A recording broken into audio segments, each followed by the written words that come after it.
keep you waiting there. Sorry to keep you waiting. I had to run to the deli and get my wife, just shaking up the unnamed orange beverage.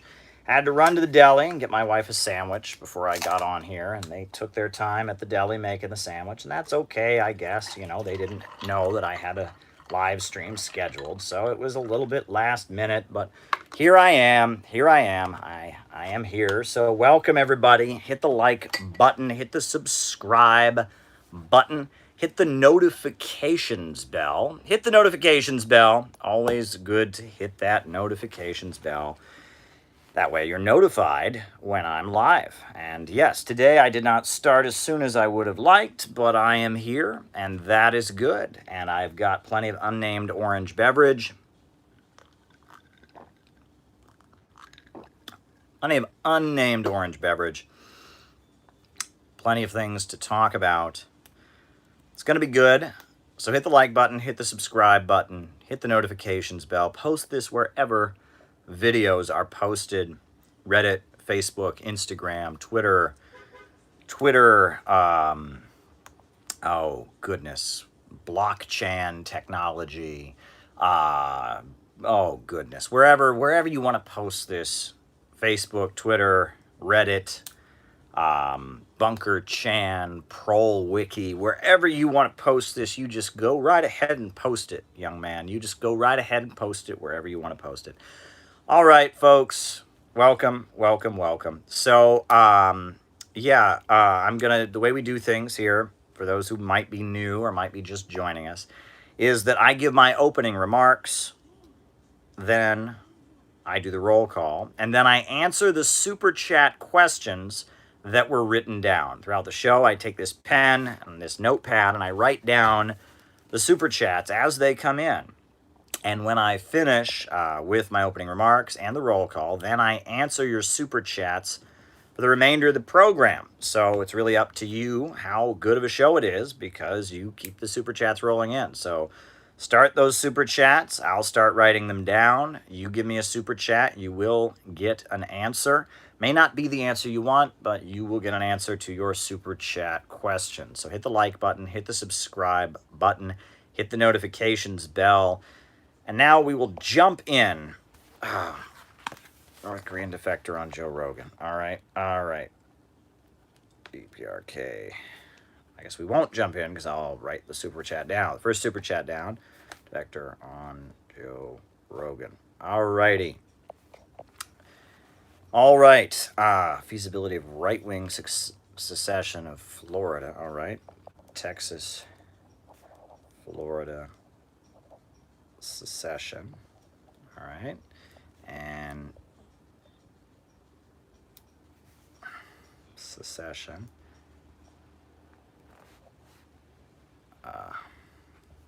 Leo Strauss, esoteric versus esoteric writing. Very good.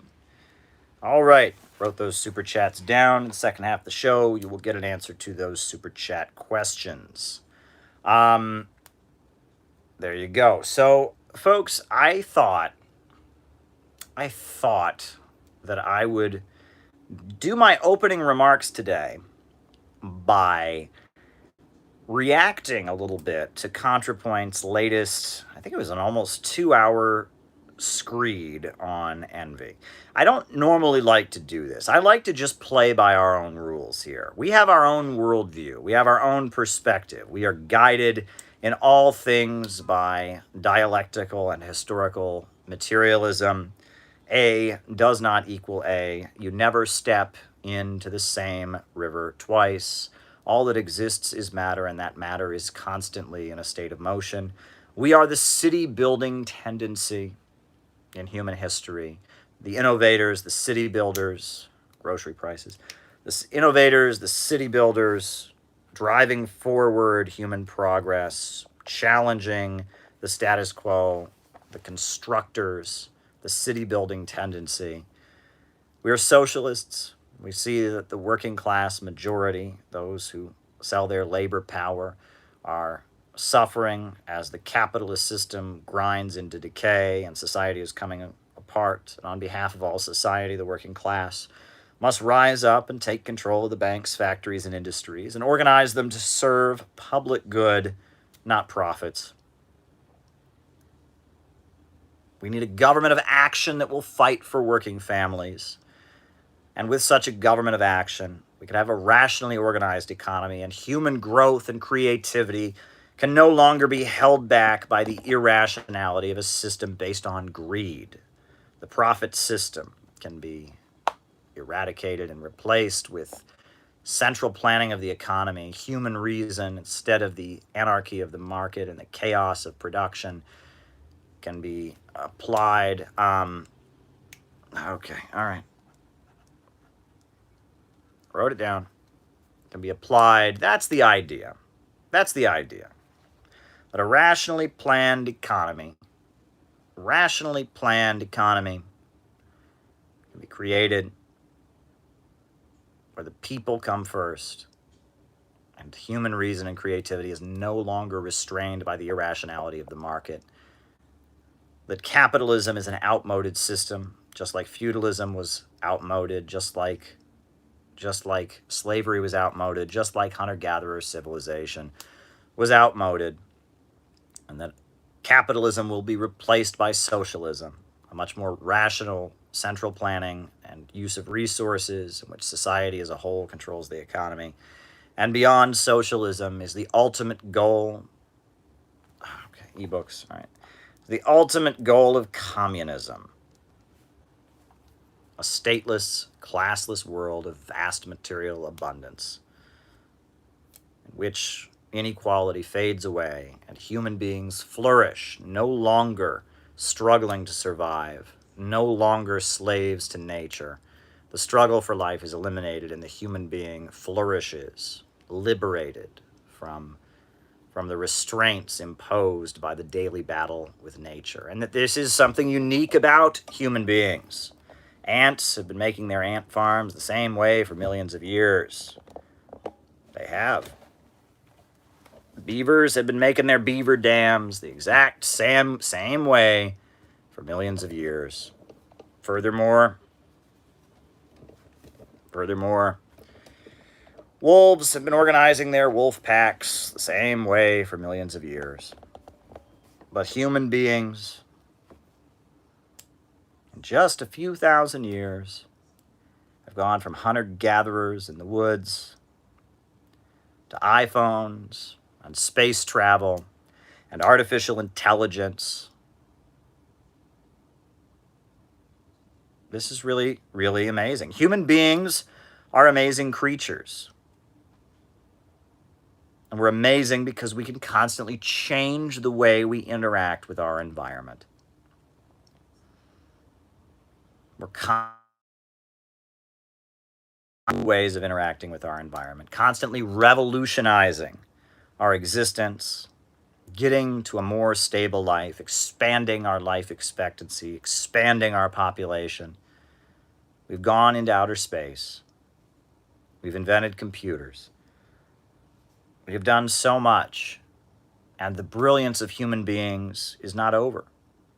There is no limit to human creativity, no limit to human growth, no limit to human brilliance. But now we are at the point where we need to get beyond the irrational capitalist system.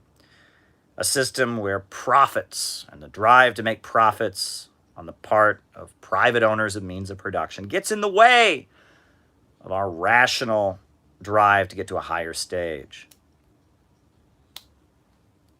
All right, one book. All right. That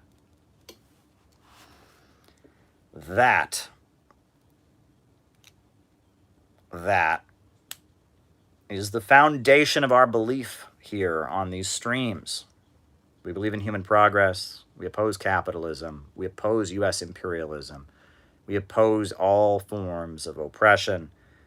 We believe human beings can get beyond this, that the unfolding low-wage police state here in the United States can be defeated, and that we advocate a government of action that will fight for working families, a government of action that will swing into motion to protect working people, to bring working people together, to build a whole new America and eradicate imperialism and profits and the rule of the rich, and instead create a society where human beings come first. That's the idea. That is the foundation of what we believe.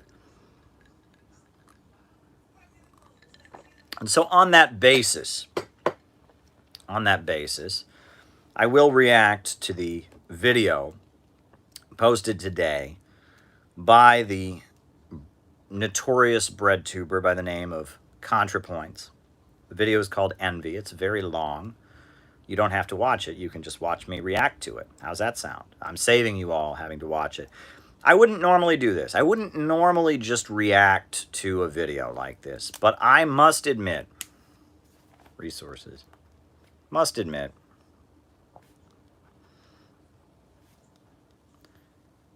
I'm somewhat in awe of ContraPoints. I really am.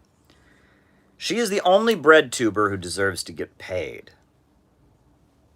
She's the only bread tuber who deserves to get paid. BreadTube is an attempt to push back against the alt-right. It is an attempt to create an internet left to counter the rise of the internet right. In response to all the right-wing memes and Jordan Peterson and, Richard Spencer and incels and all of this, there has been an attempt by one section of the ruling class to foment a left-wing internet culture. And ContraPoints is the only person in this milieu that I've found that seems like they would convince anybody, right? Jabba the Vosh, do you think he's going to convince anybody? Just sitting there, wah, wah, wah, wah, wah. Everyone I don't like is a Nazi, wah, wah, wah, wah, wah, wah, wah. Video games, F-bombs, wah, wah, wah, wah, wah, wah. He's not going to convince anybody, right?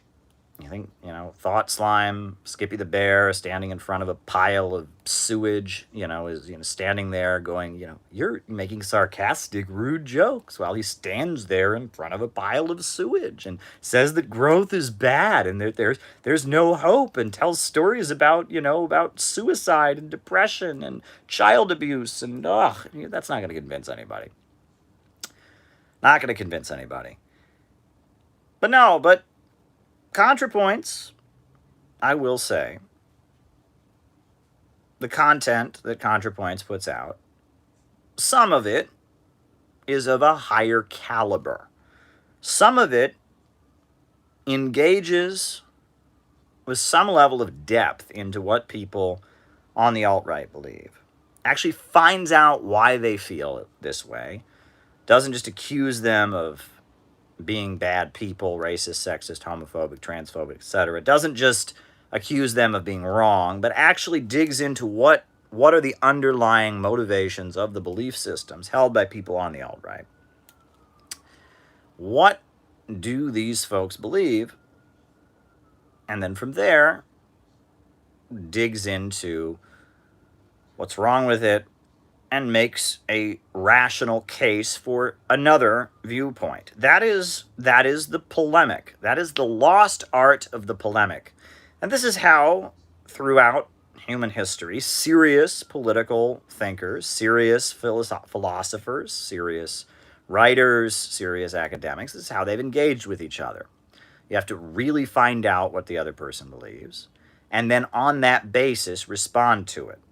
It's not enough to just throw garbage at the other person. Not enough to just scream that the other person's a Nazi. Not enough to just accuse the other person of having talked with somebody who's no good.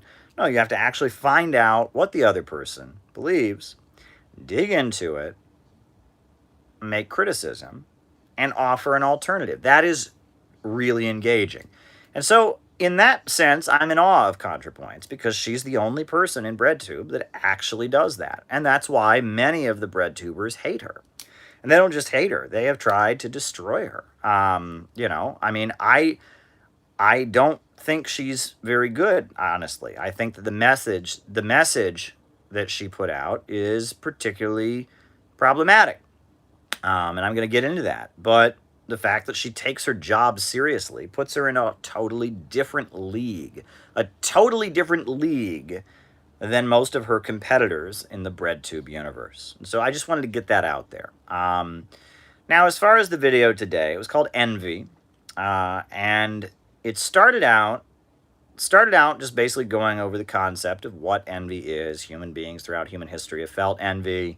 Envy is this resentment against other people who have it better than you do. It talks about envy on social media. It talks about ancient traditions, and and how there's a fear of getting the evil eye put upon you, and there's this feeling that you don't want to stand out too much because people will then be jealous of you, and that'll cast spells on you. She talks about how in U.S. culture we actually have less of that than other cultures around the world do. There's many cultures around the world where people really work hard not to flaunt their wealth, not to flaunt their achievements out of fear that people will be jealous and cast a spell on them. From there, she talks about how this is a critique of left-wing politics. It's a critique of left-wing politics that is frequently made, which honestly is a pretty fair critique of left-wing politics, right? That many on the right, like Jordan Peterson, like, rightists will say, well, the left wing is all about envy. They're angry that some people are rich. They want no one to be rich because they can't be rich. It's envy, it's envy, it's envy. She points out that there's plenty of envy in right-wing politics, that right-wingers often build up this fantasy that, undocumented immigrants have it so well they don't have to pay taxes, or welfare queens, or they have this narrative built up where people that right-wingers deem to be less than them are somehow living better than them, and they have this resentment, and that's an envious narrative. Okay, I'm with you there. From there, she goes into great detail about Friedrich Nietzsche and Beyond Good and Evil, and Friedrich Nietzsche's interpretation of the roots of Christianity and the religious beliefs of Western civilization. And then from there, she finally comes around to critiquing the left, and critiquing left-wing politics, and critiquing the atmosphere that you get in left-wing circles. Daniel DeLeon got it. The atmosphere that you get in left-wing circles, and the online climate, and some of the online left, and the way that some of the critiques of it are true. And then from there, she makes her proposal about how to go forward. So that you don't have to watch the video now. You just heard me summarize everything that she says in the video. She says it, in the costumes and the, little jokes. I think she has a running joke about, I don't even want to repeat it because I'll get it wrong. I'm not good at the whole meme thing. I'm like an old man. I ain't good at these meme things, kids. I'm not good at them. But anyway, so the end of it is the most important part. The end of it is the most important part because that's the part where she's actually talking about politics directly. She's talking about what the left should do. That's the most important part. And that part at the end is where she does what I have decided to name the Harrington light switch in honor of Michael Harrington, the founder of Democratic Socialists of America. Because I believe he was one of the pioneers of talking this way. She uses the most common rhetorical strategy, the most common rhetorical device employed by social democrats that I've ever seen. It comes up many times, and it's called the Harrington light switch. In honor of Michael Harrington, the founder of Democratic Socialists of America, I will explain this. And it's brilliant because, what they do is this, and it's brilliant. It's really a brilliant technique. So they start pointing to all the very real flaws of the online left, right? That, they want this hypothetical violent revolution. It's not going to happen. We're nowhere near a violent revolution. Most Americans don't want to have a violent revolution. Most Americans think they're crazy when they talk about it. They don't really have a plan to change society. I don't know who that is. They don't really have a plan to change society. They're just about unleashing their rage. They feel alienated from the world. They're venting their frustration.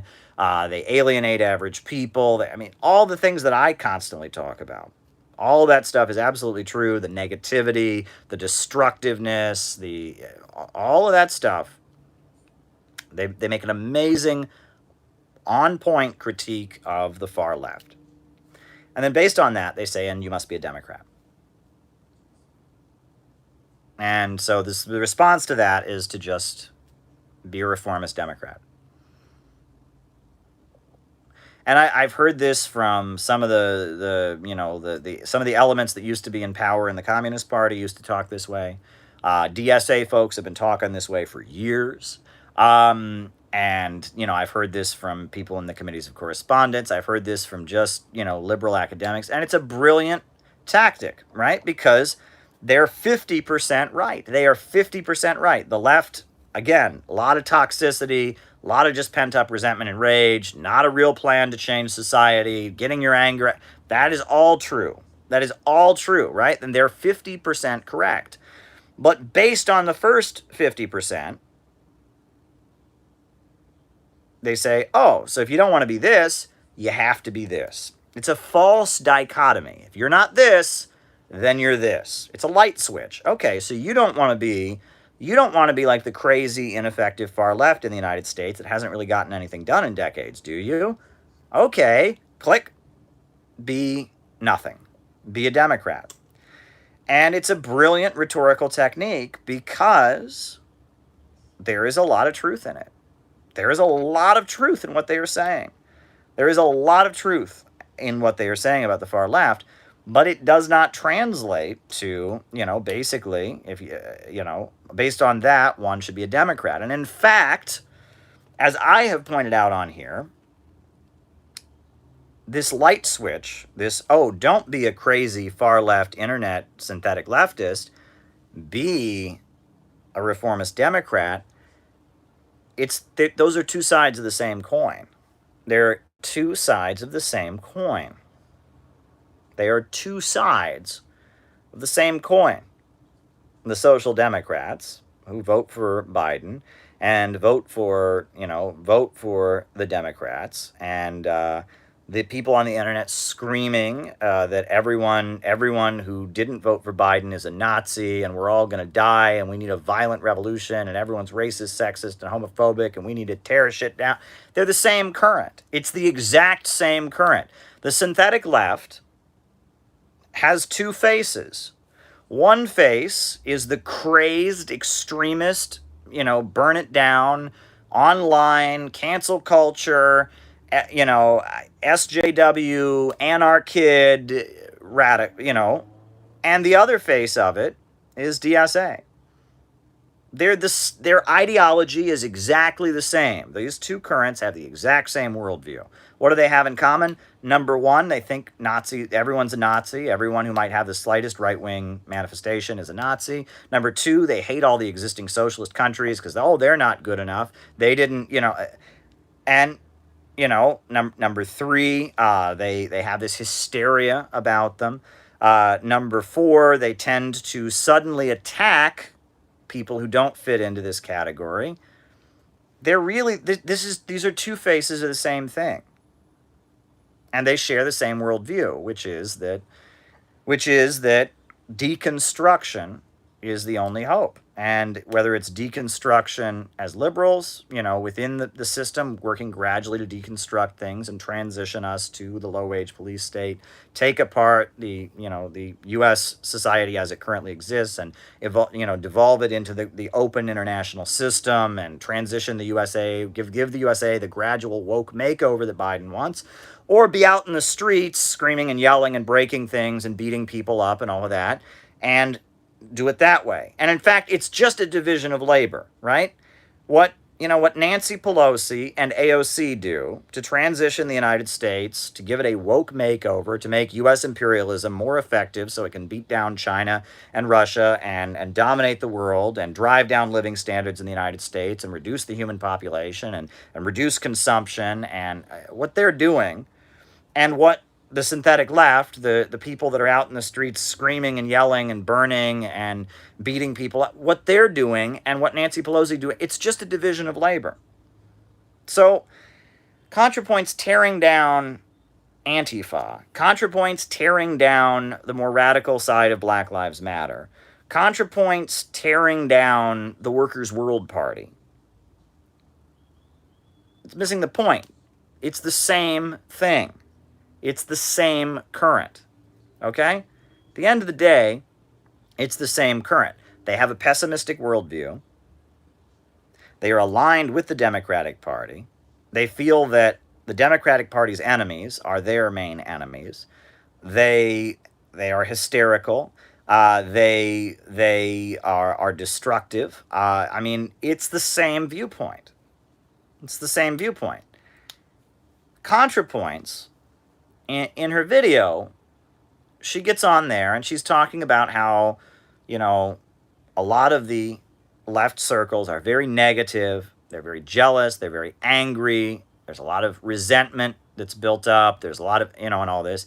They don't have a real plan to get beyond it. And at one point, she then goes into an anti-communist tirade.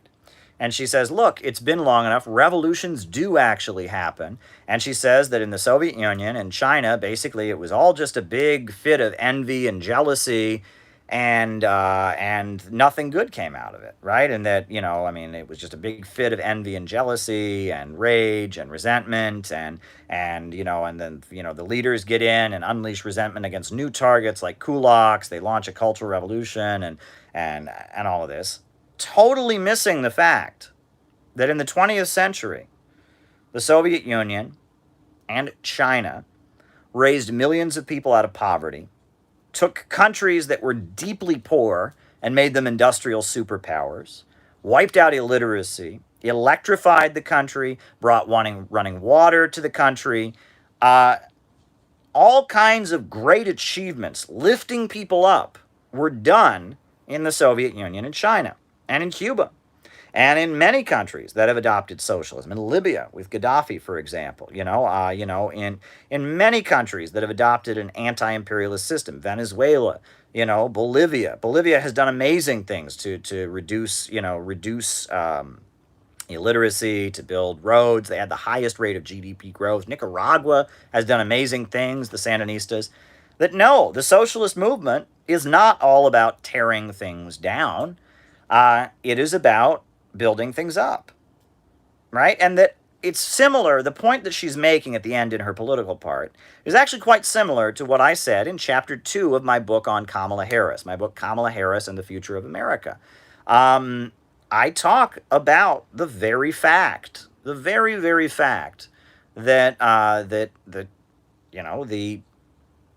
the left has two sides to it. This giving people permission to unleash their rage, giving people permission to unleash their impulses, that's one side of leftism. But the strength of the Soviet Union during Stalin's 5-year economic plans, the strength of China, the strength of Cuba, has been not giving people permission to unleash their impulses, but rather it was creating a feeling of oneness, bringing the country together, having them mobilized to go out and build things and construct. And it was bringing people together. It was not creating envy and resentment among the population. It was rather, after they had come to power, after the revolution, bringing the population together and mobilizing them to go build, to go create, to go construct. Right? If you read about the 5-year economic plans, how these people went out and worked so hard to just build the Soviet Union up from nothing. You look at what was done in China with these barefoot doctor brigades, or what was done with the literacy campaign in Cuba. It was about creating a feeling of oneness and community, where the Communist Party leads the country, and the people are working very, very hard to try and raise the country up from nothing. And that's why the Soviet Union was the first country in outer space. And that's why China has gone from being one of the poorest countries in the world to becoming the second largest economy in the world, an economic superpower. And that is why Cuba has a healthcare system that is the envy of many countries around the world for its achievements. And that's why, Cuban literacy volunteers are some of the best in the world in teaching people to read. And that's why in Nicaragua, they have done so much to raise the living standards of the population and eradicate poverty. The biggest construction projects. That's why Gaddafi was able to build the Great Man-Made River, the world's biggest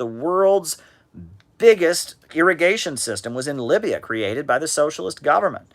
You can read about the Aswan Dam, the biggest power plant in the Middle East, was built by the Soviet Union and the Arab socialist leader Abdel Nasser. The reason that Bashar Assad and the Ba'athist Arab socialist government of Syria are so popular is because of all they've done in terms of public health and wiping out illiteracy and raising living standards. And that socialist countries tend to be stronger when they create a feeling of oneness, when they emphasize these feelings of community, when the Communist Party and the centrally planned economy is utilized to raise up all, to raise up all boats. All right, that is, all right, wrote it down.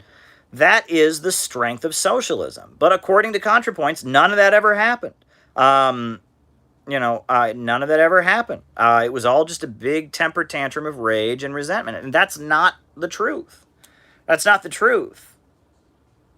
And so then, after claiming that socialist revolution and socialist ideology is all just a big temper tantrum of rage and resentment, she comes forward and she says, maybe we do need to advocate things like healthcare or advocate little tiny reforms because they'll actually get done, because this violent revolution isn't going to happen. And the violent revolution might lead to making things worse like it did every time, which is, she says we might want to advocate transitional, minimal reforms to actually improve people's lives because they'll actually get done. The violent revolution isn't going to happen, and just releasing your resentment and envy on the internet isn't going to make it happen. Well, here's the thing. Do you know who did that? Do you know who did advocate a little reform that would improve lots of people's lives? Jimmy Dore. Jimmy Dore. He said, force the vote. He said, Medicare for all. There were Medicare for all marches.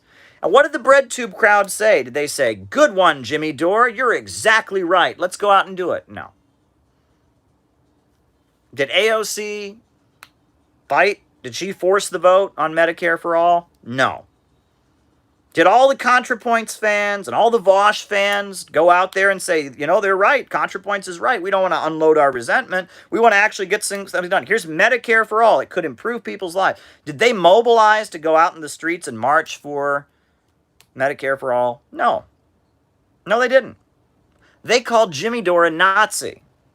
They called Jimmy Dore a Nazbol, Vortex, crypto-fascist. Not only did they not advocate for it, there was a real demand, not communism, not revolution, there was a real demand, Medicare for all. Jimmy Dore pushed to force the vote for it. There was a mobilization around it called the March for Medicare. And not only did ContraPoints and BreadTube and all of these, the internet synthetic left, the internet synthetic left, fake left milieu, not only did they not get behind it, but they actively went out of their way to go on a smear campaign and try and destroy the lives and careers of everyone who did. They've gone after Convo Couch. They've gone after Jackson Hinkle. They have gone after... They've gone after me, of course. You all know that. So not only do these people not actually want to see real demands, that could actually improve people's lives. They're tearing down the internet left that just wants violent revolution. On top of that, when someone comes along and actually advocates a program, they don't just not go along with them, right? It's not that Vosh just didn't go to the Medicare for All March. It's not that ContraPoints just didn't go to the Medicare for All March. It's not that they just didn't think it was right. Oh, no. These people mobilized their base to go after and to just attack viciously and label and equate with Nazis anyone who actually advocated a real reform. Isn't that interesting? Isn't that interesting? Very interesting. Very, very interesting. But she's right. She's absolutely right when she points out that there is a culture on the internet. If you go to your average internet web forum where people are interested in socialism and communism and such, there's a huge amount of anger. There's a huge amount of rage. There's a huge desire to tear things down. There's a lot of competing utopian schemes that people draw up, and they have their perfect utopia and they compare it to someone else's perfect utopia. There's a lot of competing personality cults around people who are long dead. You got You got Trotsky fans and Mao fans and Lenin fans and Stalin fans and Rosa Luxemburg fans and little tiny anarchist in Spain fans. There's a million of these. There's a lot of that, right? It doesn't translate to anything that actually happens. People are satisfied to just unleash their rage and not actually accomplish anything. And that's true. That is all very, very, very true. That is all absolutely true. But that is not genuine socialism, because the way communists have always taken power, the way socialists have gotten elected and implemented socialism, or had revolutions and implemented socialism, has been on the basis of putting forward their program. That's what it's about. Putting forward their program. Putting forward their program. The Bolsheviks, in February in Russia, they didn't show up in Russia and say, hey, everybody, aren't you mad? I'm mad. You're mad. Let's all be mad. No. They came in and they said, peace, land, and bread. They said, you bring us into office, we will end the war. We will redistribute land, and we will have a food program so people can eat. Peace, land, and bread. There are 3 things we believe in. 1, end the war. 2, feed you. 3, give peasants their own land. Are you for those things, or are you against it? You're very welcome, Ishmael. They went in with their program. The 3 demands that the Bolsheviks were for, the most important of which was ending the war. Ending the war. And society was polarized around those demands, particularly that first one. The Bolsheviks were this huge organization of people that wanted to end the war, and the capitalists largely, wanted to keep the war going. If you wanted to end the war, you had to be with the Bolsheviks. If you wanted to keep the war going, you had plenty of people to pick from. The people wanted the war to end. The capitalists wanted to keep the war going. So the people brought the Bolsheviks to power, and the Soviet Republic was created on the basis of ending the war, right? They had a program. We will do this if we get into office. Mao had a program, redistributing land, fighting the Japanese invaders. And Mao put forward his program. And he carved out liberated territory. In rural areas, they did it. In the rural areas, they walked in and they redistributed land, and they taught people how to read. And in the liberated territories, they mobilized to defeat the Japanese invaders. They built a very effective army to fight against the Japanese invaders. And on the basis of that program, the Chinese communists were able to take power. This is how communists tend to win, is on the basis of their program. That is how it happens. You're right, and ContraPoints is right when she points out that if you just scream and yell on the internet and you don't accomplish anything, and you're isolated from the wider society. People don't, you're LARPing, you're looking at historical figures, you're talking about events that happened a long time ago, you're on the internet arguing with people. It's all about the program. It is all about the program. It's not what we're against, folks. It's what we're for. It is not what we're against. It's what we're for. And that's why the Center for Political Innovation is all about the program. What is our program? If you go to cpiusa.org, you can learn about our program. The John Brown volunteers are out on the streets handing out glossy flyers, glossy palm cards explaining our program. What is our program? Program item number 1 is a mass infrastructure program, rebuilding America.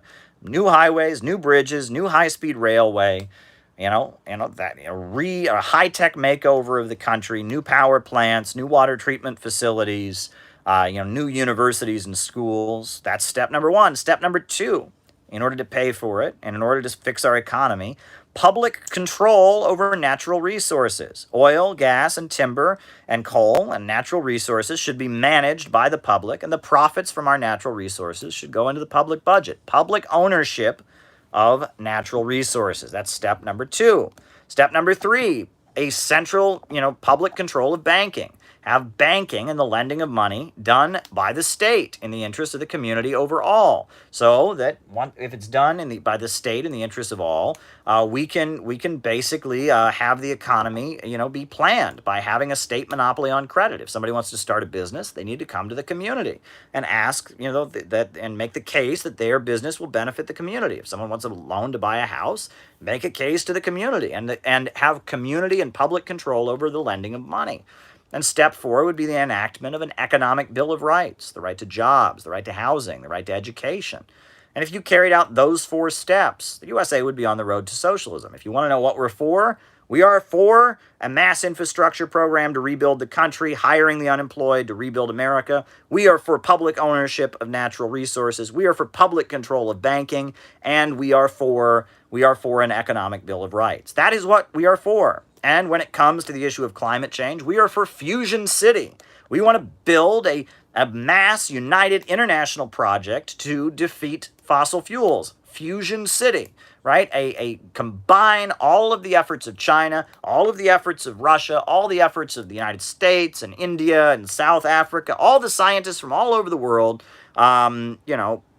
put them in one international territory called Fusion City, give them all the resources they need, and have fusion energy no longer be a competition, but instead have the emergency effort to defeat fossil fuels and get us to a higher energy source be carried out in one space, Fusion City. That is our response to climate change. What else are we for? We are for an emergency program to bring economic development to Central America because of the humanitarian crisis at the border, because of the rise of drug gangs and such. The time has come to build the Sandino-Zapata Economic Corridor.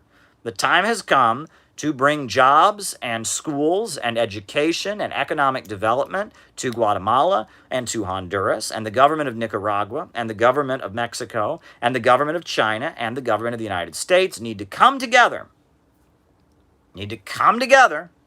To economically develop Central America in order to stop the humanitarian crisis on the border. It is a matter of national security. All right. Okay.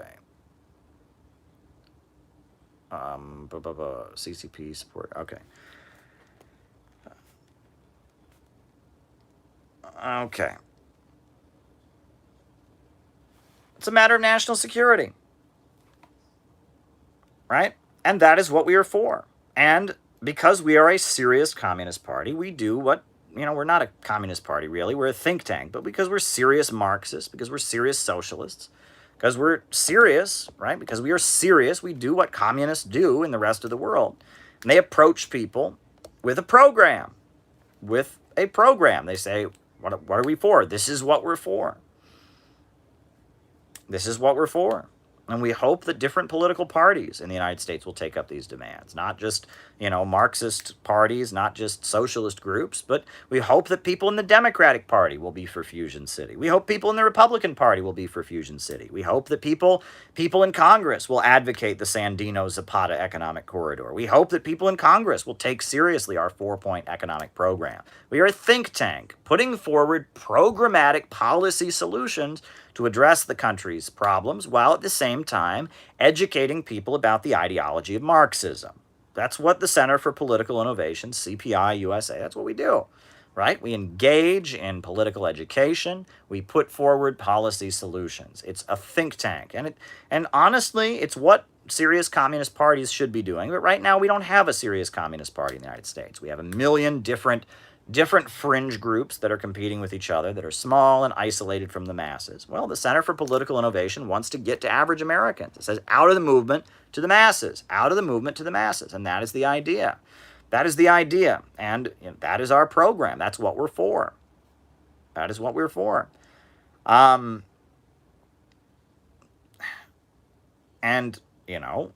I was happy to go to the Medicare for All March and talk to people that went out in the streets to support Medicare for All, and I didn't notice the ContraPoints crowd endorsing that. Meanwhile, this is the easiest thing to knock down. And ContraPoints, she used the Harrington light switch. She used that in her video urging people to vote for Biden. It's the same thing, right? If it's violent revolution and chaos and pessimism versus vote for the Democrats, right? it's easy to make the case to vote for the Democrats. There's other options. There's other options, folks. There is other options, like Medicare for All, like the CPI 4-point program, like Fusion City, like not having war against China and Russia, not like joining the Belt and Road Initiative and trading with countries on the basis of win-win cooperation. There is constructive, optimistic socialism. You don't have to choose between being a pessimistic online leftist who just screams and yells at the world and being a complete sellout for the imperialist bourgeoisie. But if you frame it up that way, it makes looking like an imperialist sellout for the democratic bourgeoisie. It makes them look more respectable in their position. And this is a rhetorical fallacy. And I wanted to also talk just briefly about the whole thing she did about Nietzsche.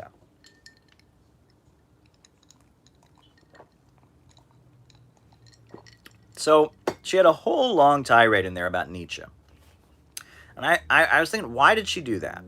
All right, why did she do that? What did she gain? At the beginning, she was kind of responding to the right-wing critique of socialism that's all about envy. Okay, I got that point. At the end, she's tearing down the left and saying you should be a reformist Democrat because if not, it's just an internet envy temper tantrum. She's tearing down socialist countries because apparently they never achieved anything.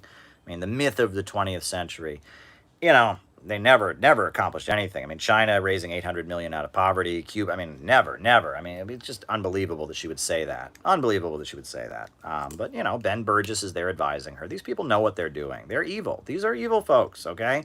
They know what they're doing, right? And having a socialist, a so-called socialist, get on there and make it sound like nothing ever happened. People didn't have their life expectancy vastly improved. Rural areas didn't have running water and electricity because of the Soviet Union. Oh, no. All that happened, according to ContraPoints, in China and in Russia is a bunch of kulaks got executed and the Cultural Revolution, the entire history of countries rising up from poverty and industrializing and wiping out illiteracy and space travel being invented and the Nazis being defeated. No, the whole history of communism in the 20th century, according to ContraPoints, the whole history of communism in the 20th century is just, one big envy temper tantrum. And after we have a revolution, we need more people to go after, so we go after the kulaks, and then we have the Cultural Revolution, and it never gets better. Not only made life worse. I mean, it's like this is PragerU type stuff, basically. That's what ContraPoint's assessment of the history of the 20th century is. But after all that, so what was the whole thing about Nietzsche? What was the whole thing about Nietzsche, right? She's on there talking all about, about Nietzsche and Beyond Good and Evil. What was that about? Why did she feel a need to spend so much time going over Nietzsche's Beyond Good and Evil, right? And she covers herself. She talks about how, the book could be interpreted to be promoting anti-Semitism. She talks about how she doesn't necessarily agree with different parts. Why is she spending all this time going on and on about Beyond Good and Evil by Friedrich Nietzsche? What's that about? That is the part that reveals how sinister what these people are doing really is. Okay?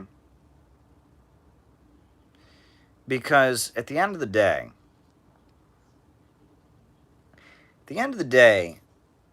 the synthetic left and the neocons, the neoconservative right wing, and the synthetic left basically believe the same thing. And they're the same people, let me add, right? I mean, it's like, Irving Kristol was a Trotskyite. He was the founder of the CIA's Congress for Cultural Freedom program that funneled money to leftists to be anti-communist, and he was the father of neoconservatism. Irving Kristol, the father of neoconservatism, was also a big-name trot, and he was also the head of the Congress for Cultural Freedom program, the synthetic left program. Furthermore, Leo Strauss, the philosophy professor, who is considered to be the inspirer of neoconservatism, is also very much an influence on the synthetic left. He was a teacher to Susan Sontag, and Susan Sontag is a big name in the synthetic left, and a lot of the people that were part of the whole Partisan Review magazine, the whole 1960s New Left Frankfurt School, a lot of those folks were also mentored by Leo Strauss. And Beyond Good and Evil by Nietzsche basically kind of puts forward what these people believe, which is they don't believe in right and wrong. They think compassion is weakness. They think kindness and human solidarity is a con, right? Friedrich Nietzsche put forward that there is the slave morality, and then there is this higher master's morality. He argues that that love your neighbor as yourself, live a humble life. That this is all a tool of the rich and powerful. Come on, I don't talk about people I work with. This is all a tool of the rich and powerful to manipulate the poor, while the rich among themselves, they know that selfishness is the highest good, that there is no real morality, there is no truth. That is basically what these people believe, right? Leo Strauss, Friedrich Nietzsche. It's this idea that there are the smart people, the Übermensch, the better ones, and that freedom exists to protect them from the rest of us, right? The rest of us are just too stupid, right? All of us, the human race, we are stupid. We're stupid. We're inferior. We're rabble. And freedom is about making sure that we inferior ones never get together and start kicking the ass of the rich and powerful. That is basically what they believe. That deep down, we're all bad, and that they are superior to us, and that every effort must be made to manage us, because if we ever come together and start forcing the rich and powerful to do things like give us health care or give us jobs or provide education or improve our lives, if we ever get together and do that, that's the greatest evil ever. Freedom means preventing populism.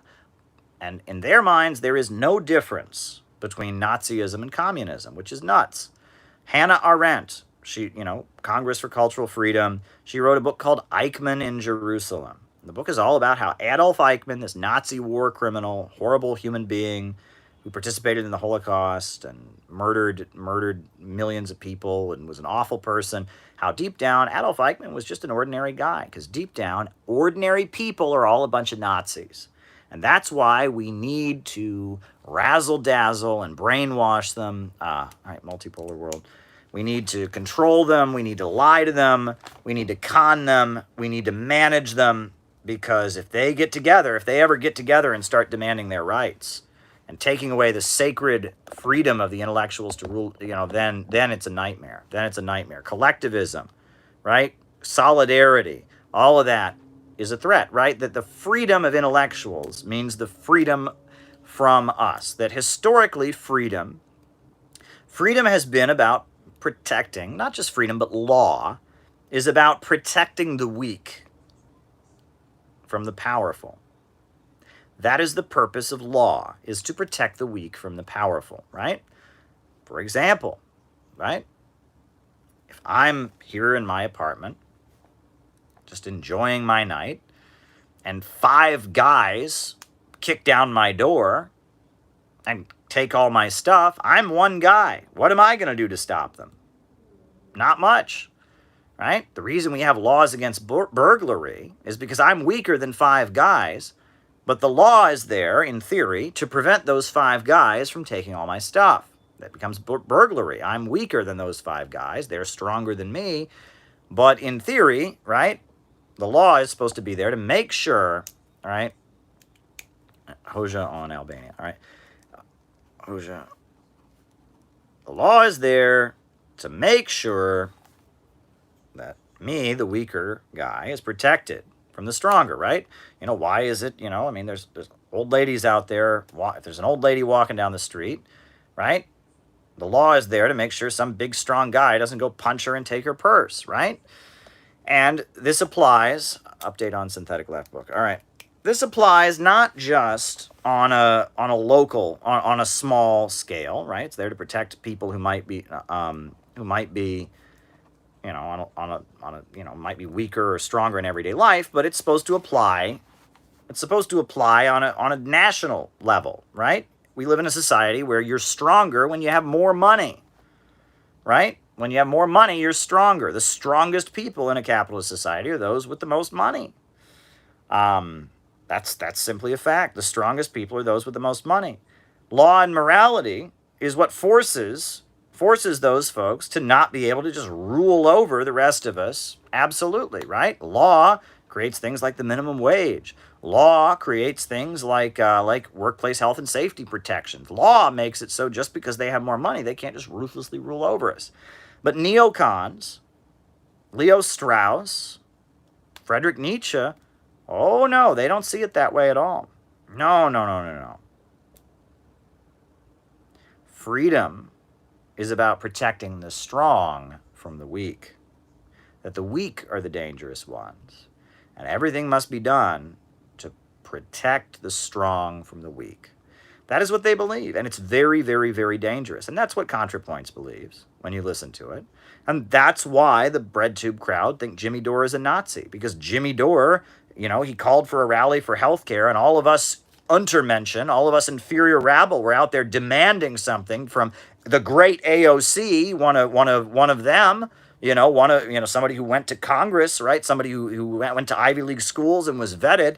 If she was older, she would have studied under Leo Strauss, right? And we went out and demanded that AOC actually give health care for all. How dare we do that? How dare we demand that there be health care for all? Oh my gosh, this is in their minds somehow, this is some kind of evil fascist movement, because it's the inferior ones getting together and demanding something of the superior ones, right? And that's what's got to be stopped. They can't tell the difference. They can't tell the difference between a Medicare for All march and a white supremacist rally. And they say that. They literally cannot. They are training people. They think that David Duke and Jimmy Dore are the same. David Duke is a racist and an anti-Semite and a bigot and awful. Jimmy Dore is a pothead comedian who's anti-war and progressive and wants people to have health care. But in their minds, Jimmy Dore is just the same as David Duke, because Jimmy Dore wants to rally the inferior ones, the rabble. He wants we the people to get together and demand things, and that is what scares them. And that's why she's on there talking about Friedrich Nietzsche and slave morality. I mean, she does not believe in basic morality, is what she's telling us. And the fact that she's on there and she has a pity party for Marie Antoinette. She has a pity party for Marie Antoinette at one point in the video, and I'm not going to contest what she alleges in the video about Marie Antoinette, and I'm not going to contest about let them eat cake and did she really say it, and I'm not going to get into that. But the fact that she's on there, that's her message. In her mind, she's Marie Antoinette. AOC is Marie Antoinette, right? Nancy Pelosi is Marie Antoinette.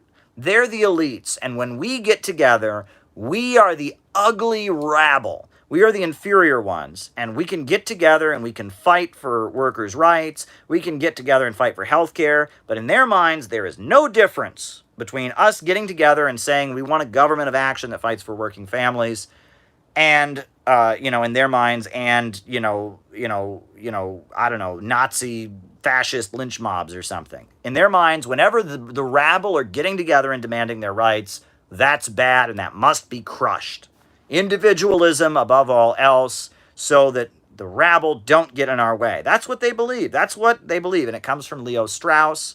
It comes from Nietzsche. They see Christian morality, and they see basic ethical systems, and they see communism as just knockoffs of what they call slave morality, which is the belief that, by golly, you should care about other people. By golly, you should have compassion. You should have empathy. They look at that and they laugh about that, right? They say, oh, gosh, you're one of those people who thinks there's right and wrong. That's That's why that video is particularly dangerous. That is why that video is particularly dangerous, right? And that's what she's saying, right? You know, and that's a particularly dangerous video. And it kind of reveals to you how what we're doing at the Center for Political Innovation is so special. So special. Because we are standing up for right and wrong. We are putting forward what we're for, not what we're against. We're putting forward a program, right? We're putting forward a program and a message. We're not a party. We're not advocating chaos and destruction, but we're also putting forward challenge. We're not surrendering and just becoming part of the machine. We are putting forward a program. We are engaging in socialist education, teaching Marxism and dialectical materialism. That's what we're doing. And that is very dangerous. And that's why there's been an all-out campaign to smear us. And that's why there has been such an effort. But it's also why we've had so much success, because nobody's doing this. Nobody's doing this, right? I look at some of these socialist groups, and, you know, all these socialist groups are irrelevant. They are just, I mean, you know, shout out to you and respect to you if you're in them, but, like, look at any socialist, Charlie Wilson, Afghanistan, look at any socialist YouTube channel from any communist group and compare the view count to this channel. I mean, it's like not, I mean, there are more people watching this video now at this moment than watch most of the YouTube videos on any socialist communist party's YouTube channel. These parties have big offices. They have hundreds of members. They have resources, and they accomplish very, very little. Either they go and do whatever the liberals are doing, they're an unnoticeable speck inside the latest trendy liberal cause, or else they're having a fight with another group, you know, they're having a fight with another group, or they're, you know, writing a book that nobody reads.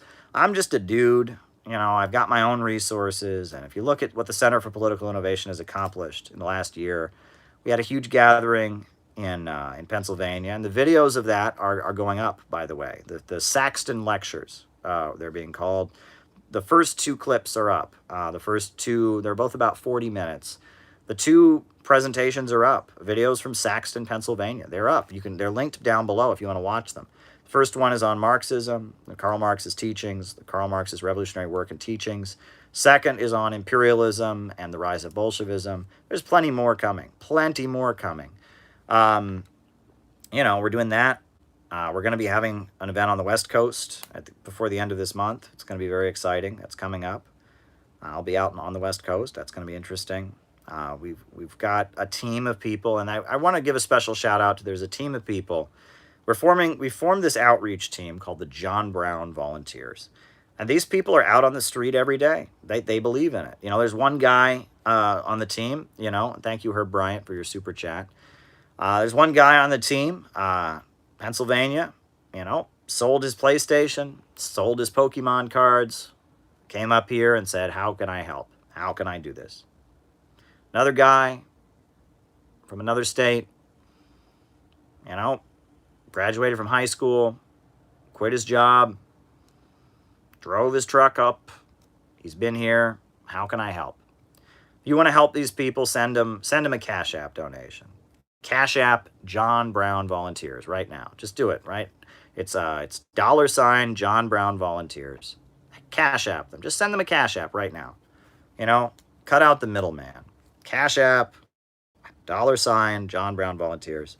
Or you can, you know, I mean, if you super chat me, I'm putting so much of my resources into making it happen.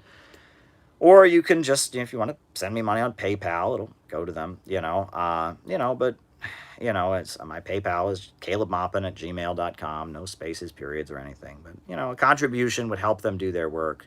But it's happening. It's happening. It is happening. I mean, they're doing it.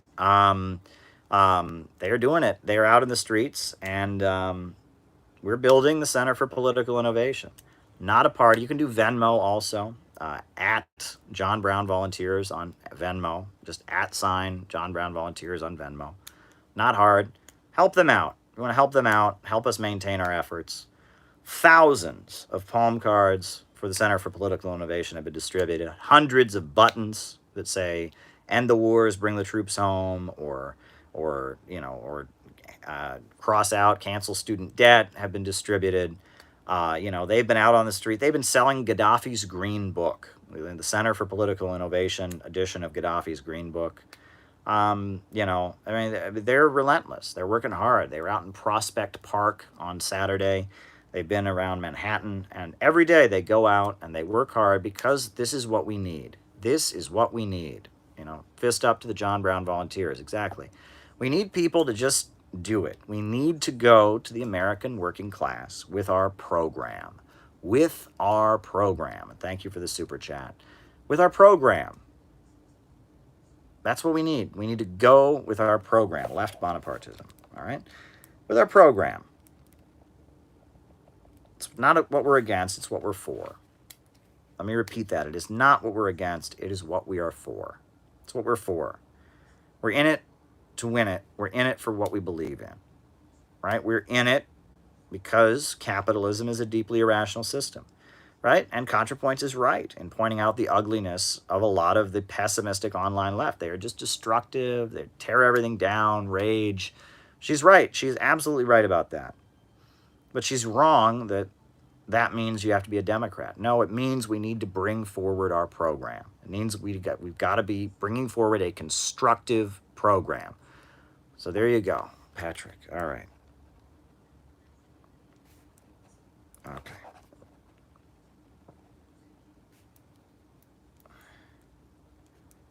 All righty. So there you go. And on that note, folks, let's do the roll call. Names and locations. Names and locations. I will call you out as I see you. Names and locations, and then I will answer your super chat questions. That's how we roll here. So there you go. Nadia in East Harlem. Good night, Chaya. Ash from Chicago. Arturo from Anchorage. Ryan in Oakland, good friend of the program. Lila in Dallas. Dylan in California. Joey and Keaton in Jersey City. And you're about to be made mods. You are now mods. Joey and Keaton are great folks. Carl in Seattle. What is the peace, land, and bread? Never touched imperialism. Wisconsin. Tamara and Dario from Brooklyn. Temple City, California. Alan in Chicago. Auckland, New Zealand. JT24. Jared from United Corporations of America. Solidarity, Caleb Maupin, Orange Duke, thank you very much. Luke from Mississippi. Happy Valley, Oregon. Glendale, California. Cincinnati, Ohio. Tucker Marks. Springfield, Missouri. Mark from California. Mo in Kansas City. Tristan out in Maryland. Welcome. KCMO from Cameron, Missouri, Michigan. Kendall in San Diego. Vinicius from Brazil. Grand Valley. Austin, Texas. California. Round Rock, Texas. Herb Bryant in Tampa, Florida. Thank you for your super chat earlier, Herb. Thank you for everything. Billy Kane in Gateshead, England. Mindanao to Midwest, Utah. Helen Woolley. Day off. Glad to catch the show. So glad you were here, Helen, out there in Melbourne. Welcome, welcome. LP Boone in North Carolina, Portland, Oregon. Michael Rostarucci in Ithaca, New York. Welcome. Congrats, new mods, says Jenny Lynn, who's a good friend out in Cincinnati. Sao Paulo, Brazil. Zach and Brittany in Seattle. Emma in Ontario, Canada. Los Angeles, Chicago. Tane, Australia. Sam Scheller from San Diego County. Texas, Western Massachusetts, Calcutta, India. John Witt in Houston. Ypsilanti. Ypsilanti. Isn't that in Michigan? I remember Ypsilanti, right?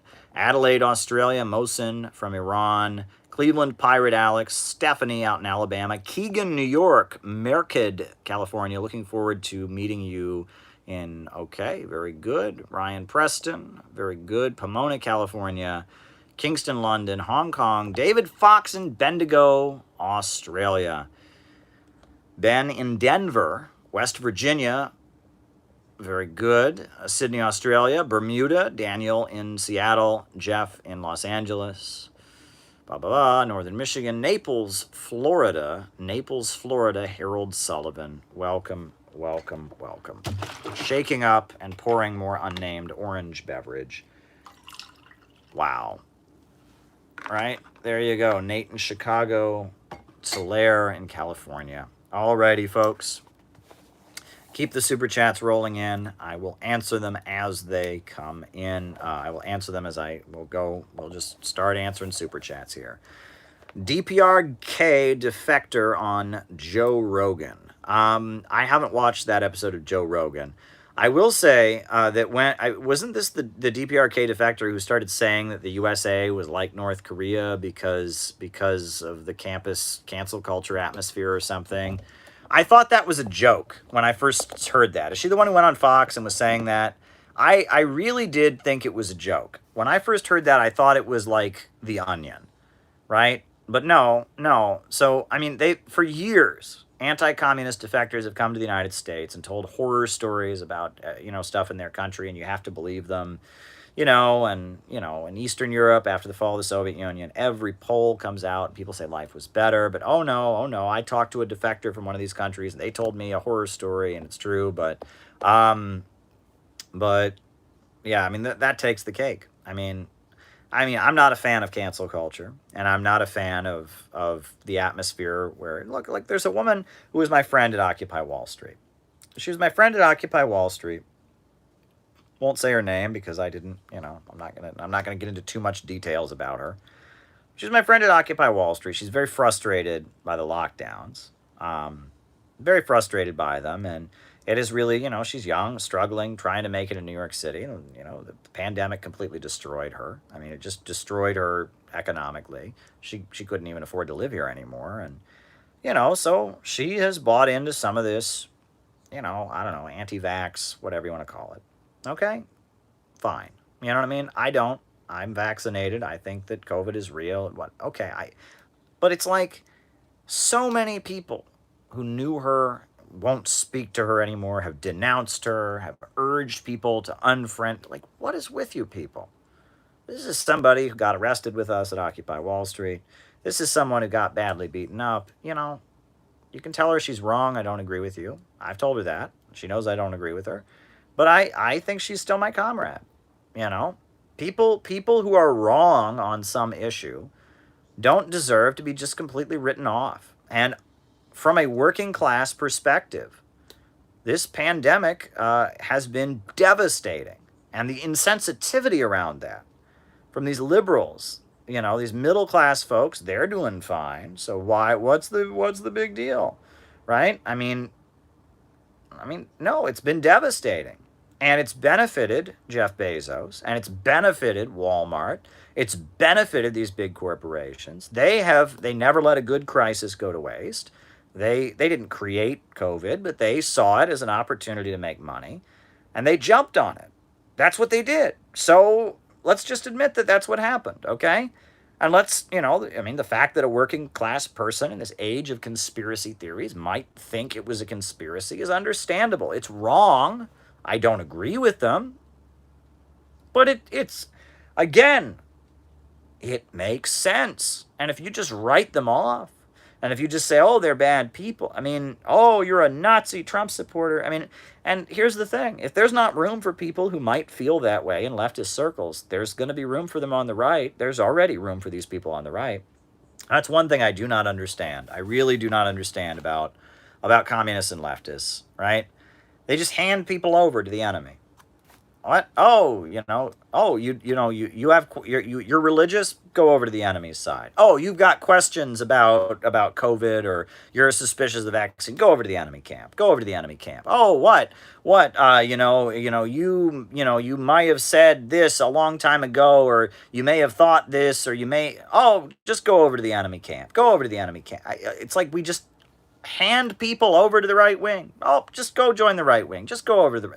It's like they don't want people. They don't. It's weird. The left. It's like the organized left. They don't want people. Right. The working class of the United States that's suffering this pandemic. Look, they've got issues. But it's just this constant handing people over to the right wing. Just go over to the right wing. Just go over to the right wing. And the circle of people you're allowed to be friends with gets smaller and smaller and smaller and smaller every day. Just go over to the right wing. Meanwhile, the right wing, it's increasingly the right wing is becoming a collection of anybody who doesn't go along with things as they currently are. right? Oh, you don't like the status quo? Become right-wing. Oh, you have a question about the status quo? Get the hell out of left-wing circles. We don't want you here, Mr. Conspiracy Theorist. I mean, it's a problem, folks. It's a problem. All right, Texas, Florida secession. Okay, the viability of it. Okay, well, here's the thing. I think that, Texas especially, Texas does have its own unique kind of Texas culture. You can talk about it. Anyone who's ever lived there. I mean, I had relatives who lived in Texas. I think one of my uncles was living in Texas when I was a kid. And Texas has its own culture. All right, disarming the public. Texas has its own culture. And, I could see Texas, there's been a Texas secessionist movement. Florida, not as much, right? Florida, again, the panhandle is like the South. You get further down in Florida, and the further down you get, it's much more prosperous. Disneyland, expensive housing property. Florida, I don't think there would be a secessionist movement there. But as far as are these secessionist movements viable? I'm going to say no. The reason being that, we did have this thing called the Civil War, and it was basically implied during the Civil War that you can't leave the United States. The South tried to leave in order to preserve slavery, and that didn't work. And there's no exit mechanism in the U.S. Constitution for your state to leave. There isn't. I mean, there's no exit mechanism. I mean, the Supreme Court would have to somehow rule that a state had the right to leave. In order for the state to leave, there would have to be some Supreme Court ruling. I've met with the California. I did a story. I went out to California and I interviewed the California secessionists. And I was talking to them like, what do you want? And, there is a California independence movement. I talked with those folks. And again, what those folks want to do, is they want to eventually get it on the ballot in California. That's great. California could get it on the ballot anytime. That doesn't mean California has the right to leave. Keaton wants to make Texas the Red Star state. Ha ha ha. Very good. But, it doesn't mean Texas has the right to live. I mean, unless there was some real reason for the federal government to go along with it, I really don't see it happening. I mean, the main thing you have to remember, it's like the same with Puerto Rico becoming a state, right? The people that are in office currently got there with Puerto Rico not being a state. The people that are in office currently got there with California existing as a state. Somehow, the federal government, the Supreme Court, and the Congress and the presidency probably. The president probably couldn't stop it. If Congress and the Supreme Court said a state could leave, I don't think the president could stop it alone, but you would have to get a situation where there was support well beyond that state for the state to leave. I don't see it happening. I don't see it happening. The legal mechanisms are going to be very, very difficult. But then again, never say never, right? Never say never. And the way things are going in the United States, the amount of regional division and confusion, and again, never say never, right? It could happen. The thing is, in order for it to happen, there would have to be a lot of people. There would have to be a very solid majority in that state that wanted it. And then there would have to be support for it at a federal level that was very widespread. Okay. Wrote it down. There would have to be support for it on a federal level. For that to happen. All right. Leo Strauss, esoteric versus exoteric writing. Yeah, the Leo Strauss, the father of neoconservatism, who I talked about in my stream just there, in my opening remarks, he argued that a lot of the philosophical writing, of Socrates, Plato, and others, was written in code because of persecution, because they were going against the status quo, and that there are two styles of writing, and that one style is written for the inner circle, the followers, so they know what it says, and one is written for mass consumption, right? And that a lot of philosophical texts are written, he argues, Leo Strauss argues, are written in a kind of doublespeak, where some of it is basically, what do you call it? Some of it is, sorry. Some of it is for mass consumption, and some of it is for the followers, and that's the argument. All righty, there you go. Grocery prices, food prices are through the roof. It's squeezing people. The price of food is rising. I mean, this inflation right now, it's squeezing people. I mean, they've just devastated the economy. The economy really has not recovered from the lockdowns. Biden insists things are getting better. Things aren't getting better. And now we got the inflation, and oh my goodness, not a good time. Not a good time. Not a good time. All right, LaRouche, look, they're not Marxists anymore. I know them. They're friendly people. I mean, I've interviewed Daniel Burke from the LaRouche movement many times. Very good guy. A very good guy, a very dedicated activist. I know there's a few of their other members, and I've spoken on their panels, but I'm not a LaRouche supporter. I mean, I'm a Marxist, okay? They broke with Marxism during the 1970s. They have their worldview, which is very different from my worldview. They see things in terms of the British system versus the American system. They follow Friedrich List, the German Roman Catholic economist. They follow, and that's their view. You know, and they often have very good insights into different issues, but I don't agree with them. They have their view, I have mine. Now, they are very pro-China at this point, and they are beating the drums against the anti-China hysteria. All right. California recall. And that's good. And they are raising the alarm about the need for fusion energy, and that's good. So there's some agreement between me and them, right? There's some common ground. But other than that, I mean, they have their views, I have mine, and I respect them. I respect the fact that they, Daniel, who I've interviewed on this channel many times, or 2 or 3 times, he's given his life to this.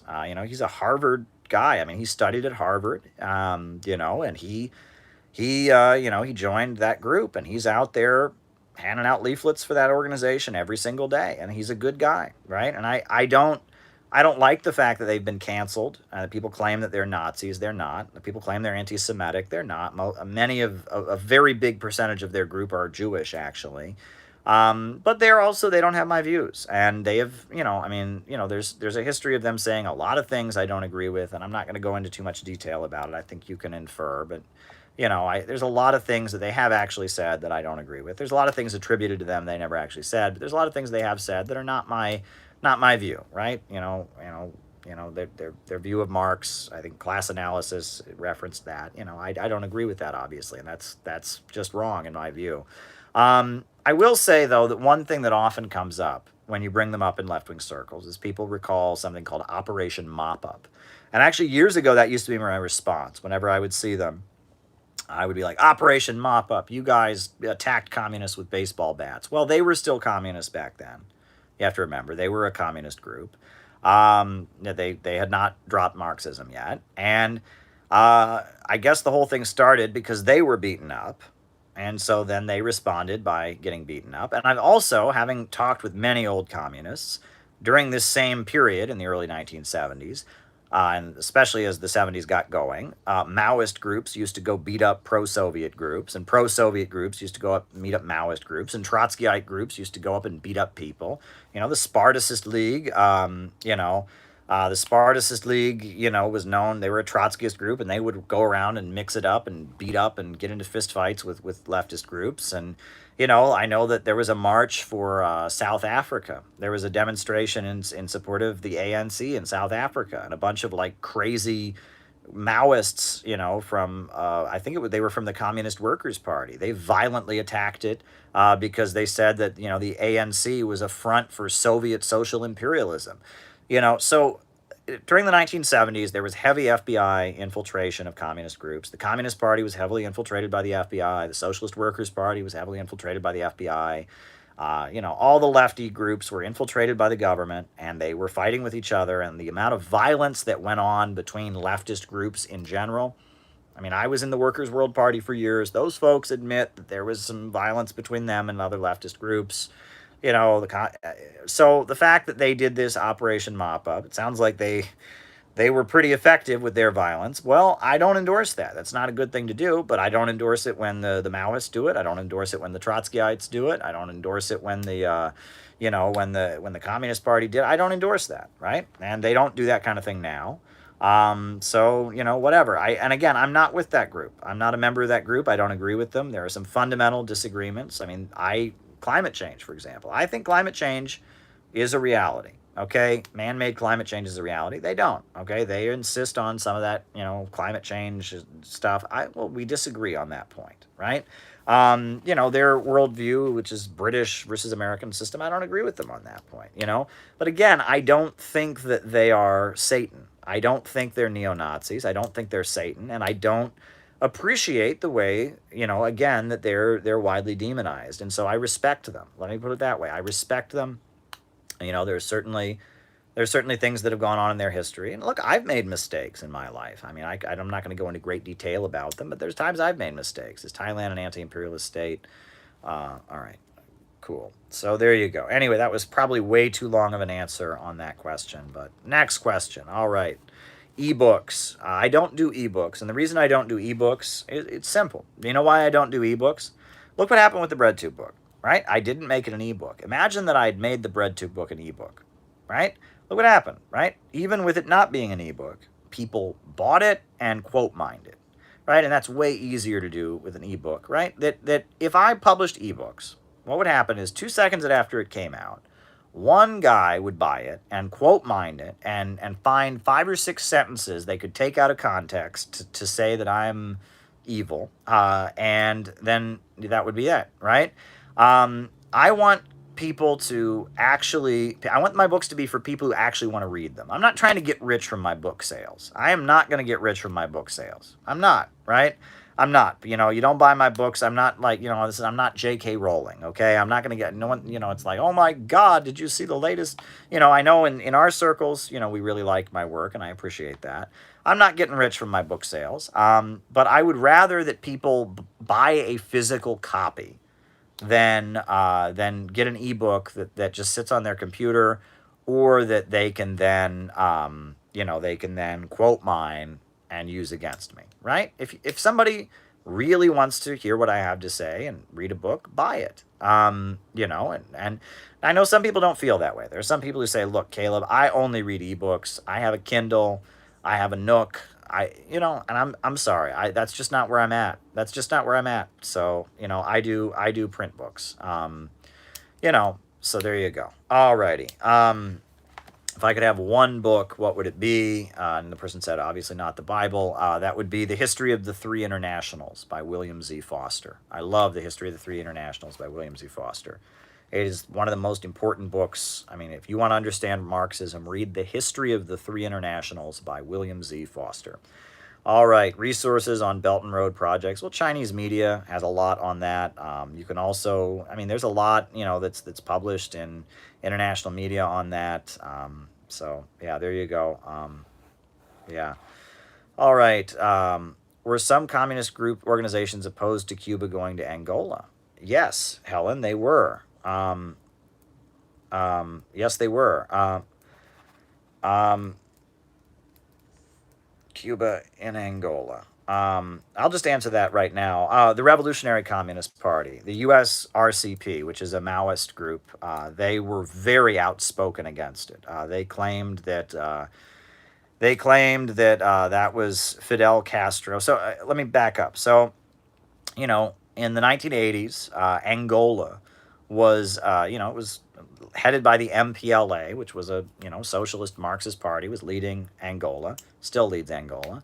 And at the time, apartheid South Africa invaded Angola. So Cuba sent its military to Angola to defeat the apartheid government of South Africa. And they were very successful. They drove the apartheid regime out of Angola. When they did that, the U.S. RCP, the followers of Bob Avakian, the Maoist group, they called it Soviet imperialism. They claimed that, that this was to protect the oil interests of the Soviet social imperialists. Interestingly, the Soviet Union opposed Cuba sending those troops there. Fidel did that in agreement with the Angolan government independently, and the Soviet Union tried to urge Cuba not to do that. But there were a number of Maoist and Trotskyist groups that denounced that move when it happened. That's considered one of Cuba's greatest achievements, actually, when Cuba sent its military to Angola and defeated, the apartheid government of South Africa and protected the MPLA. That was considered to be one of the greatest kind of achievements of Cuba. They did that for Angola. Furthermore, there is still a military presence of Cuba in Angola, from what I understand. The relationship between the government of Angola and the government of Cuba is a very close relationship.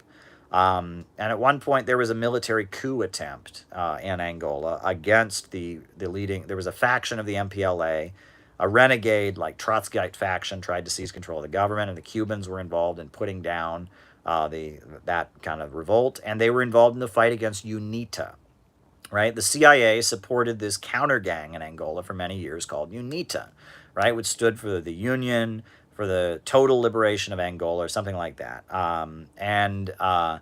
And it was headed by Jonas Savimbi. And Jonas Savimbi was a literal cannibal who was armed by the United States and was a ruthless terrorist backed by the United States to fight against the MPLA in Angola.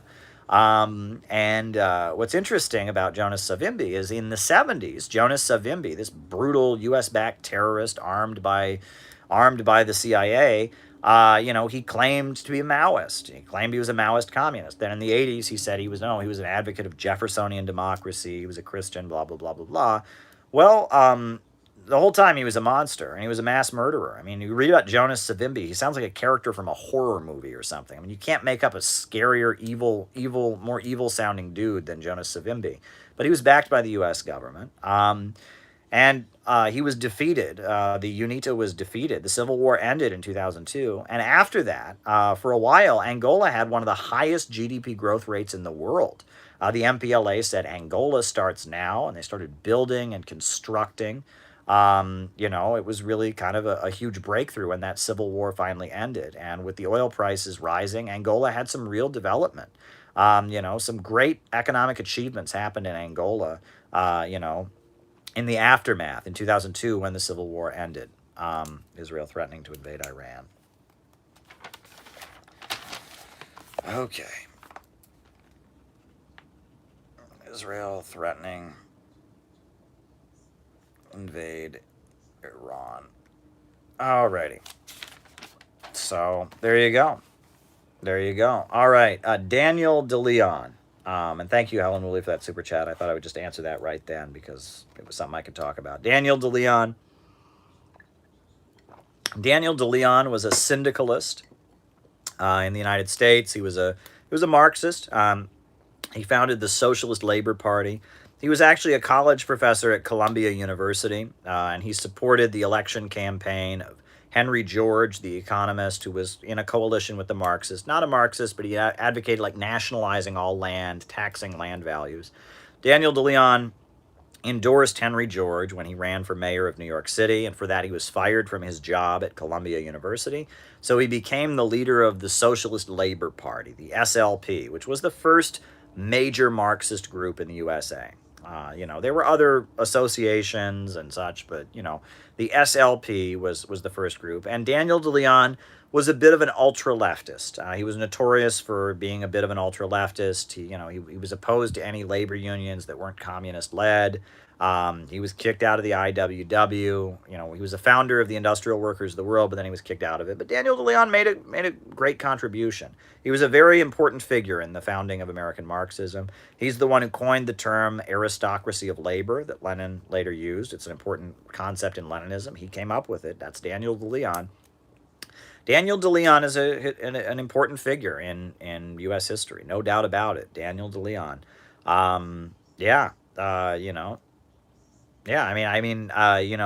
Eugene Debs was inspired by DeLeon, but the Socialist Party that Eugene Debs built was much broader and bigger. The SLP was very, very fanatical. They were kind of ultra-left. But they played a really big role in spreading Marxism. They had soapbox agitators who went from town to town spreading socialism. The SLP, the Socialist Labor Party, their symbol was an arm holding a hammer. The Arm and Hammer was their symbol. The SLP, they were a Marxist group. And yeah, they were the first major Marxist group. When I was in Cleveland, Ohio doing activism years ago, they were still around. There were like 4 guys in Cleveland that were still with the SLP. They were Marxist de Leonists. And they had a newspaper called The People, and it came out like 4 times a year. They were older guys that were labor union activists, and they were part of the SLP. And they were around. I think their website is still up, but it hasn't been updated in like a decade. I think the group is done now, but it was around for a while. So there you go, the SLP. All right. Was the Soviet-Afghan war justified? Well, again, justified isn't exactly the word I would use. It was the Afghan trap. I mean, the Soviet Union was kind of cornered into a situation where it felt like it had to send troops, and then doing so hurt the Soviet Union a lot. So the Soviet Union really was badly hurt by it, but they were put into a position. I mean, you know, Brzezinski called it the Afghan trap. What happened was the People's Democratic Party of Afghanistan, that was the pro-Soviet, like communist Marxist party in Afghanistan. Yeah, Afghanistan was neutral. It was a monarchy, and it was pretty neutral. It was pretty neutral in the Cold War because it was right next to the Soviet Union, but it was not a Marxist country. And it was pretty neutral, but a lot of the military, a lot of figures in the military were sympathetic to the Soviet Union. And there was a political party in Afghanistan called the People's Democratic Party, the PDP, that was a Marxist party. So what happened was the USA basically forced revolution on Afghanistan in 1978. They call it the Sour Revolution. What happened was the government of Afghanistan started rounding up and arresting and imprisoning and was going to execute leaders of the People's Democratic Party. Well, the military was, you know, largely, you know, there were so many people in the military that were part of the People's Democratic Party. When that happened, they basically had a military coup and overthrew the king in order to prevent their people from being executed. So at that point, the People's Democratic Party came to power in Afghanistan prematurely, because while they had a lot of support in the military, and there were a lot of urban folks in the cities in Kabul and elsewhere who supported Afghanistan, who supported the People's Democratic Party, the folks in the countryside didn't. The farmers, the rural folks, they did not agree. The mountain, you know, folks, they did not agree with the People's Democratic Party. They were deeply religious, conservative folks. The People's Democratic Party was a secular Marxist party.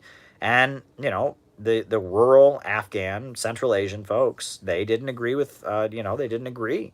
So the People's Democratic Party took power in the cities. And then immediately, boom, Osama bin Laden and the CIA and Brzezinski were ready to foment an Islamic insurgency against the People's Democratic Party.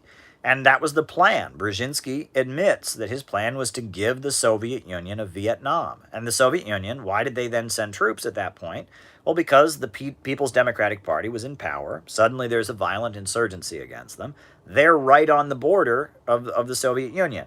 And the Soviet Union realized that if they were to, you know, abandon their allies in the People's Democratic Party, number one, number two, if they were to abandon them, they would look really bad. Number two, if the PDPA would fall, if the People's Democratic Republic of Afghanistan fell and collapsed, the result would be that then you would have a whole country run by Islamic terrorists who would then use it as a base area to spread Islamic terrorism throughout the entire southern USSR. Central Asia, Kazakhstan, Uzbekistan, places like that are very Muslim, right? And so it would have turned into a base area. There was already an Islamic insurgency and Islamic terrorists tied to Saudi Arabia and Chechnya fighting against the Soviet government.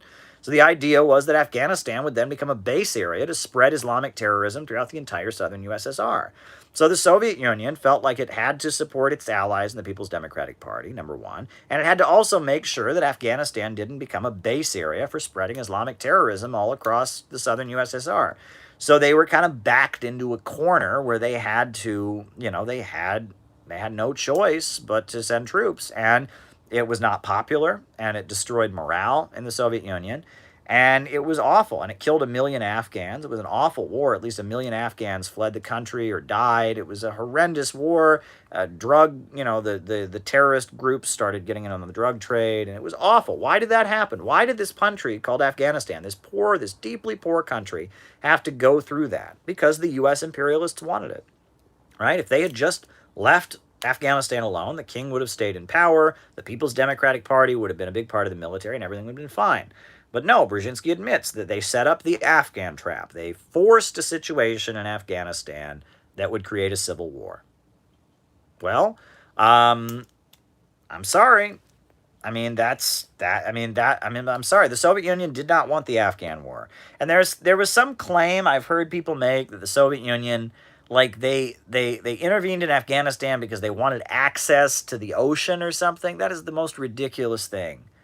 Afghanistan is a landlocked country, and it's like it shows how desperate they are, right? Whenever the USA invades a country, it's just spreading human rights, but the Soviets, they wanted warm ocean water. So give me a break. I'm sorry. Do you think if the government of Mexico were to collapse, and there was a violent civil war going on the border in Mexico between a U.S.-backed, government and a anti-U.S. backed government, and that anti-U.S. and the pro-U.S. government asked the U.S. government to send troops, and there was thousands of people dying and a big war going on. Do you think the USA wouldn't intervene in Mexico to back up its allies? Of course it would. Any country would do this. Any major country would have operated this way. If you're having a big violent terrorist insurgency on your border, and you can't have that happening. So, for the same reason that Iran has forces in Syria right now. Why do you think Iran wants to make sure the Syrian government doesn't fall? Is because, it's a big Shia Muslim conspiracy? No, it's because Iran doesn't want to have a big unstable chaos on its border, right? It's already got that in Iraq. It's already got that in Afghanistan. It really doesn't want to have it on its Syrian border, right? So, again, Iran is being surrounded, chaos in Afghanistan, chaos in Iraq, chaos in Syria. Well, Iran, it's in Iran's interest to have all of those countries be as stable as possible because it'll spill over into their border. Again, it's not Iranian imperialism. It's not Soviet imperialism. This is just logical sense, right? And so you're asking me, was it justified? I'm supposed to go on there and say, yes, the Soviets had the right to take Afghanistan because I'm an evil tanky. I believe in imperialism, just not American imperialism. I am a hypocrite. You've got me. And the way that question is framed up, it's like you don't understand the history there at all. You don't understand the history of what happened. Read what Brzezinski told the French newspaper, right? Read how the 1978 Sour Revolution happened. Again, the Soviet Union was kind of in a situation where they felt like they had to intervene in Afghanistan, and it hurt the Soviet Union. It didn't help the Soviet Union, right? If they had been able to figure out a way to not, intervene in Afghanistan with their military, that would have been better for the Soviet Union in the long run. That war hurt the Soviet Union. So I'm just trying to explain it. And if you want to interpret that as me being again, right, if your understanding of politics is very surface level, the way that question was framed up, was it justified? Again, if your understanding is very surface level, that question is a fair question. But in reality, it's not a fair question. All right. Why does the Chinese Communist Party not support communist parties on its border? Well, first of all, you have to remember not all communist parties are friendly to the Chinese Communist Party. First of all, that's an important point, right? That there was the Sino-Soviet split. The Japanese Communist Party is very hostile to the Chinese Communist Party. The Japanese Communist Party is a Euro-communist party at this point. They're not friendly to the Korean Workers' Party. They're not friendly to the Chinese Communist Party. So just because a party has Communist Party in its name, there is a big spectrum. I've been to international communist gatherings, right? There is a big spectrum, in groups that used to be part of the Third International or the Communist International. There's a very big spectrum in what they believe, right? Groups that call themselves Communist Party, they tend to be parties that came out of the Third International. First International was Karl Marx and the International Working Men's Association that collapsed because of anarchists fighting with Karl Marx. Then the Second International, that tends to be Social Democrats. That was the Second International. That was the British Labour Party. That's DSA used to be part of it, and then it quit or something, but it's Democratic Socialists of America used to be part of it. The French Socialist Party. So Social Democrats are the Second International. The Third International was the Comintern, or the Communist International. And every country in the world pretty much at one point had a party that was part of the Comintern, right? Then, there was breakaways, there were Trotskyites that broke away from it. There was the, China aligned parties that were formed during the 1960s. There were like Maoist groups that were formed. There were the Euro communists, the French Communist Party, the Spanish Communist Party, the Italian Communist Party denounced the Soviet Union, and so it's complicated. But nowadays, if you go to, there's gatherings. They have the World Festival of Youth and Students happens every 4 years. There's the International Association of Communist and Workers' Parties, which is based in Greece, which has a congress every 4 years. I believe they have an international gathering. There's the World Federation of Trade Unions. There's the World Democratic Women's International Democratic Federation. So there are some loose associations that keep these groups together, right? For the most part, these groups are no longer, there's no Communist International anymore. These groups don't agree with each other very much anymore. But, there are a couple loose international bodies where these groups talk to each other. And then there's some other associations too. I think the Workers' Party of Belgium, which is kind of like a hardline, like tanky kind of party in Belgium, hardline MLs, they have an international conference every year. And there are some like regroupment efforts that these groups talk to each other. But there's a big spectrum, a very, very big spectrum in what these people believe. The French Communist Party supported the overthrow of Gaddafi in Libya, for example. Supported France, intervening in Mali and bombing Mali. The French Communist Party, at this point, they're not, their relationship with their Marxist-Leninist past is very, very, very, very distant, right? They're basically a social democratic party. The Greek Communist Party, one of the biggest communist parties in Europe, they don't like China. They really have had a falling out with China. But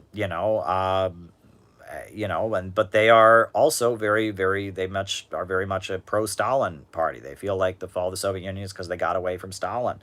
So, there's the Communist Party USA. There's there's many, many different persuasions in these groups. So, right now, like Nepal, and the person in the question even asked about Nepal, right? Nepal, the communists of Nepal were divided into like 7 different groups at one point. There was the Communist Party of Nepal Maoist that was waging an armed rural guerrilla war. There was the Communist Party of Nepal United Marxist-Leninist. There was the Worker and Peasants Party of Nepal.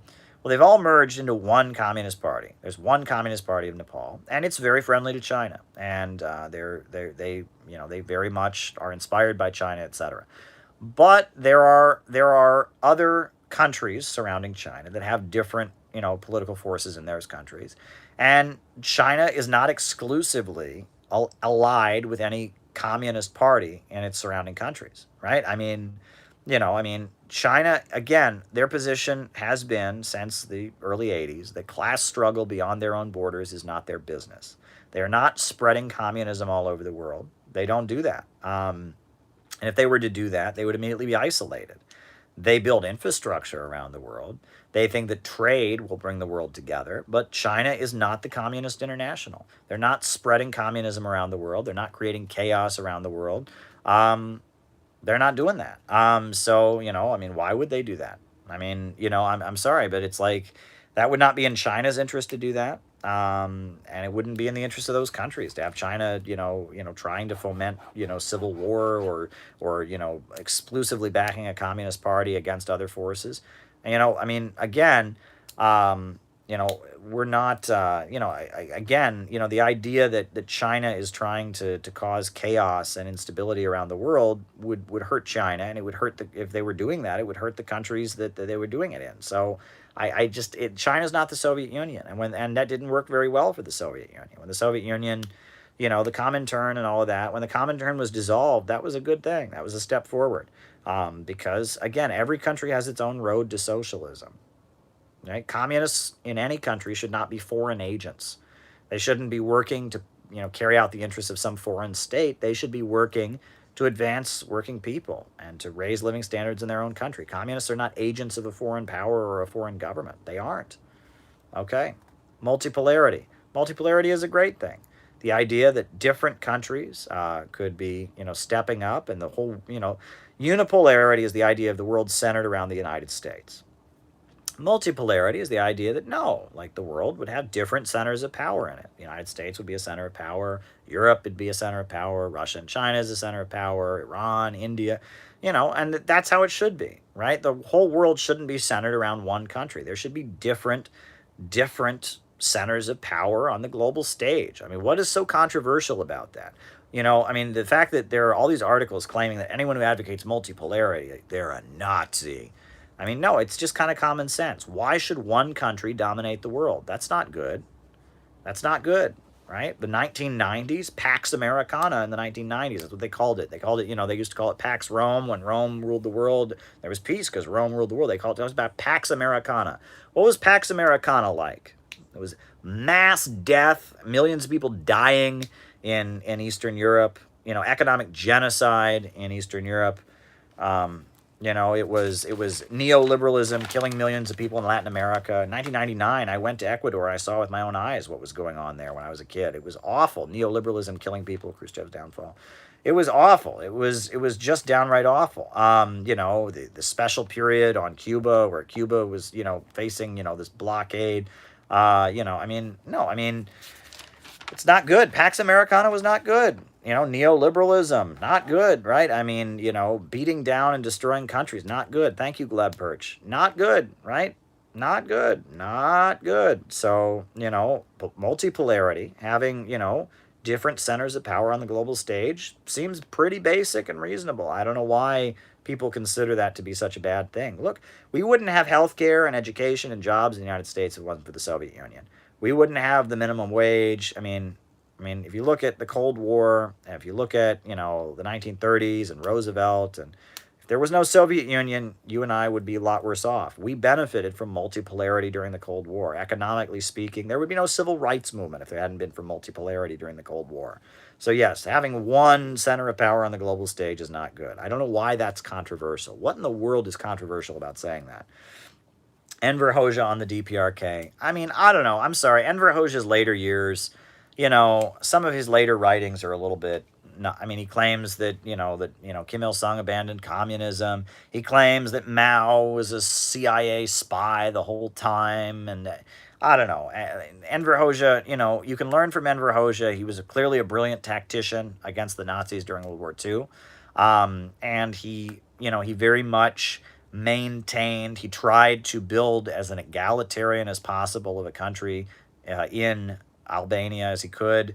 But at the end of the day, you can't build an egalitarian society in poverty. You can't build a society that's egalitarian in poverty. You can't do that, right? You need vast material abundance. And Albania was isolated. Albania claimed it was the only truly socialist country in the world. All the other socialist countries were all phonies. It was silly. Alrighty.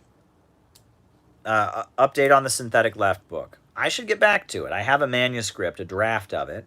And now that I've got some more time on my hands, now that things are slowing down a little bit, I did the retreat in Pennsylvania. I've got this team out on the street. I should revisit it. That's actually a good idea, Michael, and thank you for the reminder. But yeah, there's one draft of it that is finished. There's a draft of it that is finished, and it looks like I should get back on it. So there you go. Charlie Wilson in Afghanistan. Charlie Wilson was the Democratic congressman who made Afghanistan his pet cause, and there's a movie about him. And yeah, I who cares? Who cares, right?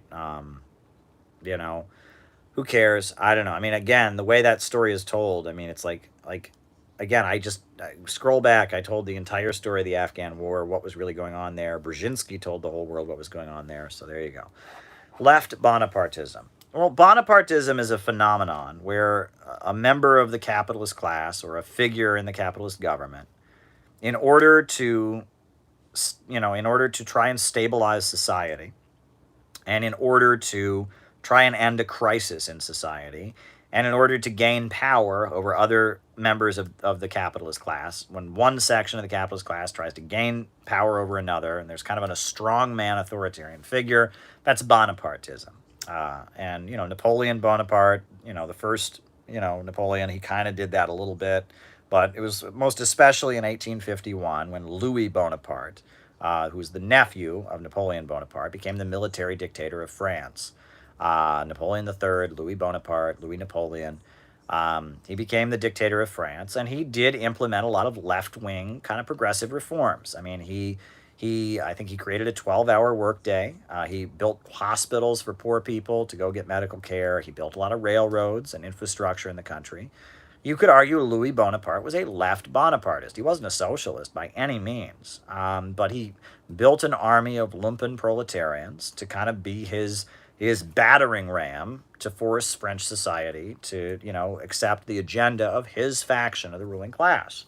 And the same could be said for Roosevelt. And the same could be said for, to some degree or other, Juan Perón in Argentina. That left Bonapartism, there's a history of that, of figures that are not Marxists, that represent one faction in the ruling class, seizing control of the state and using it to enact reforms that are intended to stabilize society but are progressive in nature, like building schools and building hospitals. And Roosevelt created, unemployment insurance, and built a bunch of post offices and built a bunch of infrastructure. That's good, right? Left Bonapartism is good in my view, right? It's not socialism. Ultimately, you need socialism. And a lot of left Bonapartists will eventually become socialists. And we've seen that, right? There's been many cases of left Bonapartists in the developing world who eventually become socialists, like Abdel Nasser in Egypt. Some people argue the Ba'ath movement, it started out as kind of left Bonapartism, but it moved towards socialism. In Libya, that was very much the case. Gaddafi started out as a left Bonapartist who eventually created socialism in Libya. But then there's right-wing Bonapartism, like Hitler, like Pinochet, like Franco in Spain. So Bonapartism is a tendency that happens when capitalist society moves into chaos. And left Bonapartism is one form of Bonapartism. It's left Bonapartism if they're enacting progressive reforms, if they're building infrastructure, creating more of a welfare state, if they're lifting up marginalized groups in society. That tends to be left Bonapartism. Right-wing Bonapartism is about building an authoritarian police state, beating people down, preparing for war, engaging in destruction. There's a difference. Okay, next question. All right, my religious beliefs. I'm not a member of any church at this time. When I was a kid, I was a member. When I was my family, I was baptized. Well, I was actually baptized as a Lutheran. That's a whole other story. But the church that I attended when I was growing up, when I was a kid, was the United Church of Christ, which used to be the Congregational Church. The one in my town actually used to be the Swiss Reformed Church. That's a whole other story. I grew up in that church. I'm not a member of that church at this time. I mean, maybe I might still be on the membership rolls, but I haven't attended there in years, since I don't really go back to Ohio very much. But, I was an atheist when I was a teenager. I became an atheist. And then I was a communist activist. I was an atheist for a long time, rediscovered my faith, in the last few years. I'm not a member of any church. My wife is Roman Catholic. I am not. I am a Protestant. I study the Bible on my own. I am a liberal Protestant. I am not a fundamentalist. I do not believe the Bible is the literal word of God. I don't believe the Bible is literally true. I do believe that the Bible is an important text to study, and I believe Jesus Christ is the Son of God and is my Lord and Savior, but I do not think the Bible is literally true. So yeah, I'm not a member of any church, and so yeah, my beliefs, I hope that at some point a faith community will come along that I will end up being part of. But right now, there you go, and thank you for the super chat. Next question. All right, disarming the public. The gun control thing. Look, I used to be very, very adamant that Marxists must always oppose gun control. I used to always be upfront about that. I'm at the point where now I don't talk about it as much. On the one hand, right, we do know gun laws in this country historically have been used to disarm black people, disarm labor unions, right? The first wave of gun laws was in response to the Black Panthers. In addition to that, there were there was, there was a whole history of working people in West Virginia and in Colorado and different parts of the country. They were armed on the picket line to defend themselves against company thugs. And, the right of black people to take up arms to defend themselves in North Carolina, ready-made state machine. All right, we can talk about that. The right of black people to defend themselves, the Black Panthers or the Deacons for Defense or whatever. That's important. And the idea that the capitalist state will protect us, right? And we should all disarm and let the capitalist government protect us. That's not consistent with Marxism.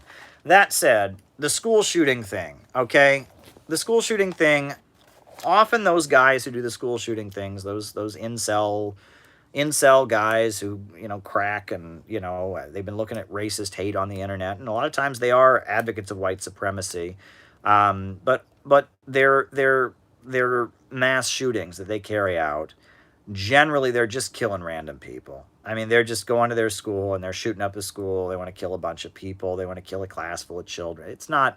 This isn't a political movement, okay? This isn't like there's a group of neo-Nazis that are out there with guns and so we're calling the government to disarm them. No, the issue is that we have a big crisis of mental health. And the mental health tends to, there's also a crisis of masculinity in this country. And so there's a lot of confusion about what it means to be male in our society right now. And, based on that, and there's an economic crisis, and there's so many problems that we have in the United States right now. Part of the problem we have is it manifests itself in these guys going crazy and killing a bunch of people in their schools, etc.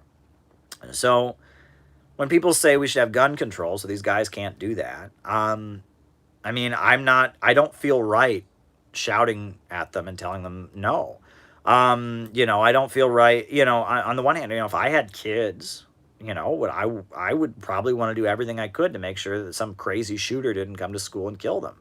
Right. And that, again, it wouldn't be about politics. It would be about, just basic safety. Right. So based on that, I don't get fired up about the gun debate anymore. Right. I understand that we're in new territory here. Right. If the question is, should we count on the capitalist government to defend us, or should the working people form their own armed group to protect themselves in the face of a fascist attack, that's a different conversation. Right now, the mass shooting thing makes me feel like the gun control debate again. I will say this, I learned to shoot a shotgun when I was a kid, right? Adorno Lenin. All right. Right. What are you talking about? All right. I learned to shoot a shotgun when I was a kid. Okay? And, I learned to shoot a shotgun when I was a kid. And, people, in the neighborhood I grew up in, a lot of friends of mine, I'd go over to their house and there'd be a gun hanging there right on the wall. I grew up in America, in middle America, where people have guns, and I don't think that anyone who owns a gun is an evil person. And I did grow up around gun culture, and I don't think gun culture is necessarily evil, right? So it's complicated, right? I live in New York City. We have like the strictest gun laws in the country here in New York City. You can't even have a hunting rifle here without a permit. I certainly don't have a gun, because if I did, that's like 2 years in prison or something. My goodness, you can't have a gun in this city. But if I lived somewhere else, I probably wouldn't have a gun, to be honest. It would be a liability. But I don't know. Again, with the school shootings and all of that, it's a different conversation. Now, as far as the, as the gun control thing is, I often will bring up, what was the biggest manifestation of gun control in New York City, where I live? What was it? Well, it was called stop and frisk, right? The NYPD used to have this policy where they would search people, stop them and frisk them. What do you think they were frisking them for? Guns. It was a gun control policy. And it was leftists, Marxists, activists, leftists who went out and protested against this gun control policy where the police could stop and search people for guns at any point, right? And it was Marxists who protested against it. And the NRA didn't do anything about it. Just saying, the NRA never stood up against stop and frisk. All right. Anyway, the phrase "all cops are bastards" phrase, I don't like it. I don't like it. We need to, again, we need to be serious, right? I mean, the police are agents of the capitalist state, and they are carrying out. I mean, the capitalist state, serves capitalism, and part of moving towards socialism will be developing new bodies and new institutions, new policing agencies that serve, you know, that serve, that serve, revolution in Midwest. That serve the working class, but we ought to be professional, right? We ought to be professional, and we shouldn't speak that way. I think we should be more responsible in the way we communicate our message. We shouldn't condemn an entire profession, right? Everyone who's ever been a police officer is not a bad person. There's plenty of people who probably become police officers because they want to help their communities, right? They want to become police officers because they want to, prevent crime and stop bad guys. And, they go in. Nowadays there's also a lot of confusion. That movie came out, Black Klansman, that was made by Spike Lee. And it gave the impression that that's what we need. We need, progressive-minded, anti-racist people to become cops, and that's the answer. Well, it's not the answer, but there's a lot of confusion out there. And so we shouldn't be blanket condemning all members of a profession. We should speak responsibly, and that yes, under capitalism, the police serve capitalism, right? And that part of moving towards socialism is creating a new state apparatus, which would be a part of a revolutionary process. But we don't speak with foul-mouthed condemnation of every single person who's ever worked in a certain profession. That's just not responsible. Again, we need to act like we're actually going to run the country. That's the issue here, right? Again, don't just be a pessimistic, hateful person on the internet. Be responsible, right? Talk like a responsible, serious revolutionary. And if you are seriously, going to be running the country someday, you can't be talking about everyone who works in a certain profession in a profane way. You need to say, look, we don't like what the police do, and part of our long-term strategy will be eventually changing the way society works. But that said, okay, all right. Thank you very much. That said, we shouldn't be condemning the entire, there you go. Advice for California recall. Well, look, I think that what's going on right now is that there's a fight in the Democratic Party between the entrenched machines of the Democratic Party and the more like woke, Silicon Valley-backed faction.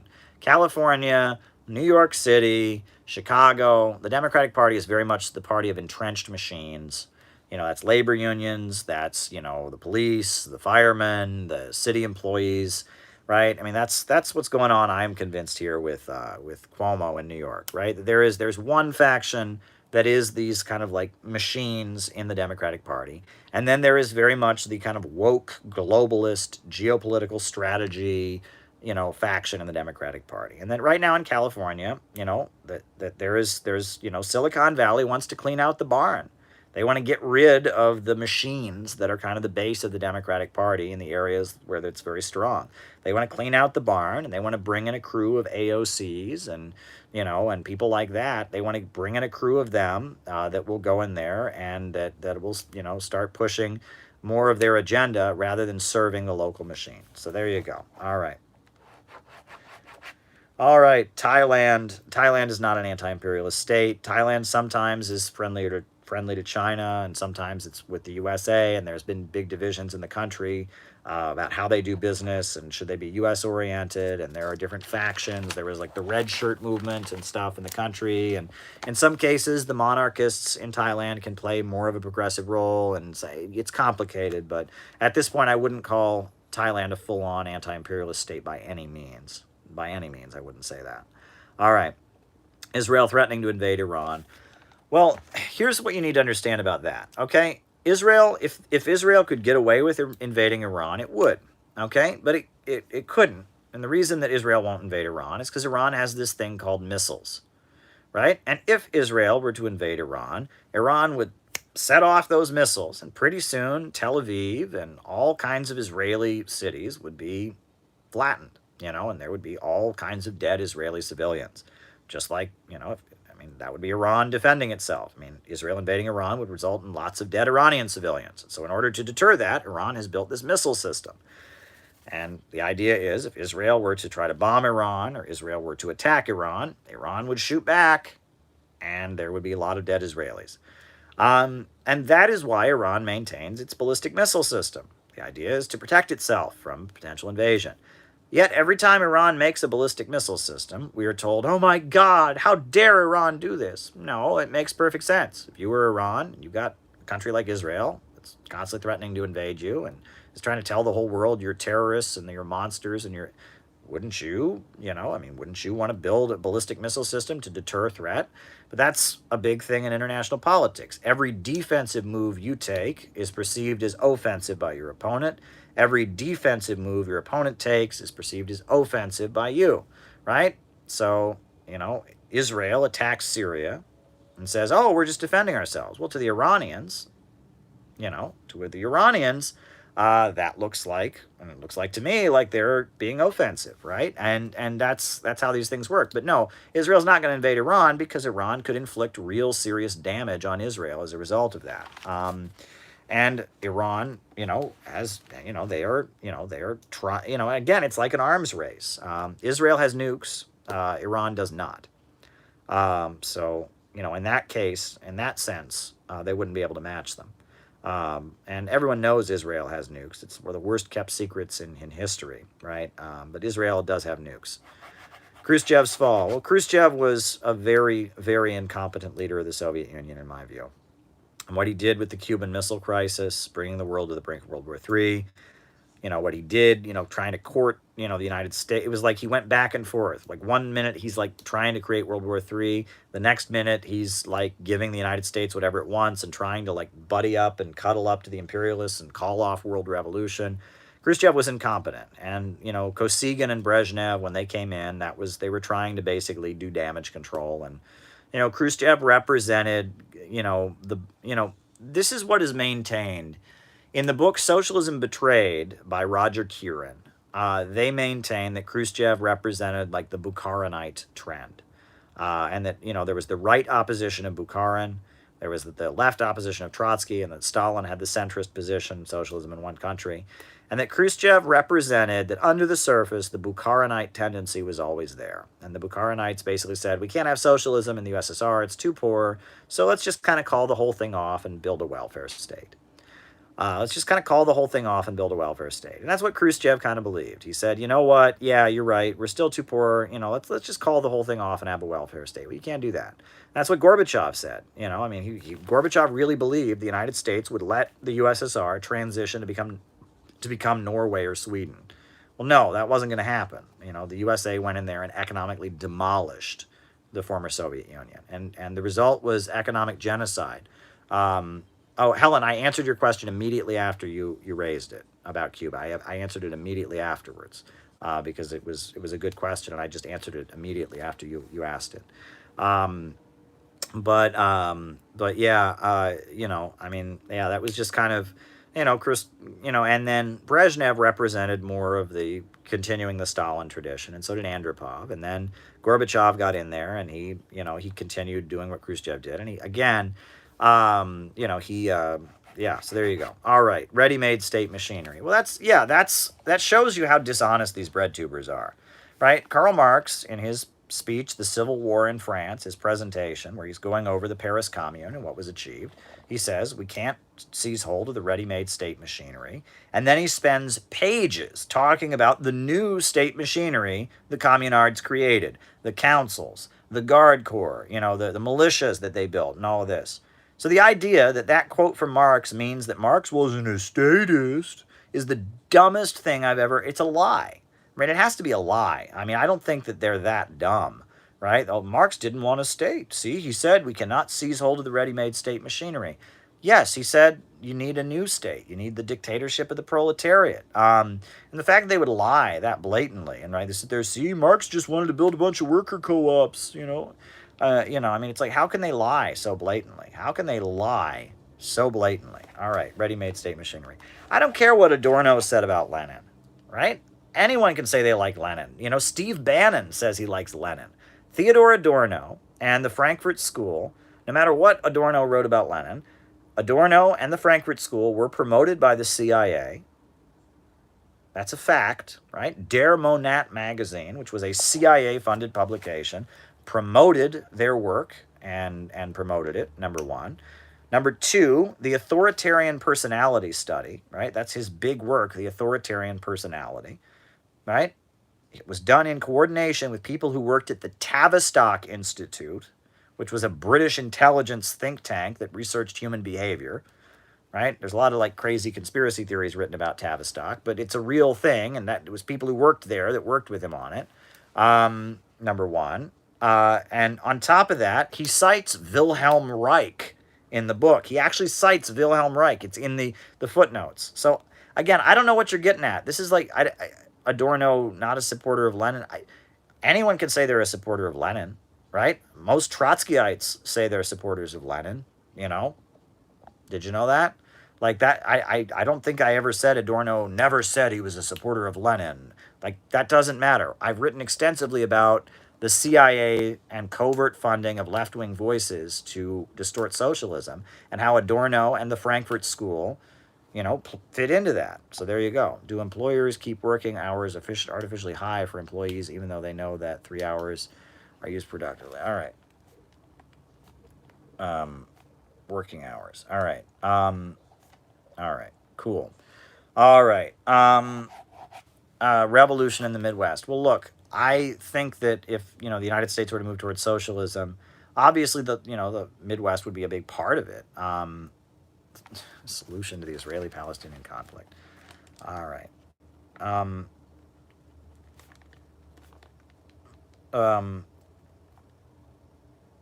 You know, obviously the Midwest would be a big part of it, but the countries, there's a lot of people in California, there's a lot of people on the East Coast, there's a lot of people in the South.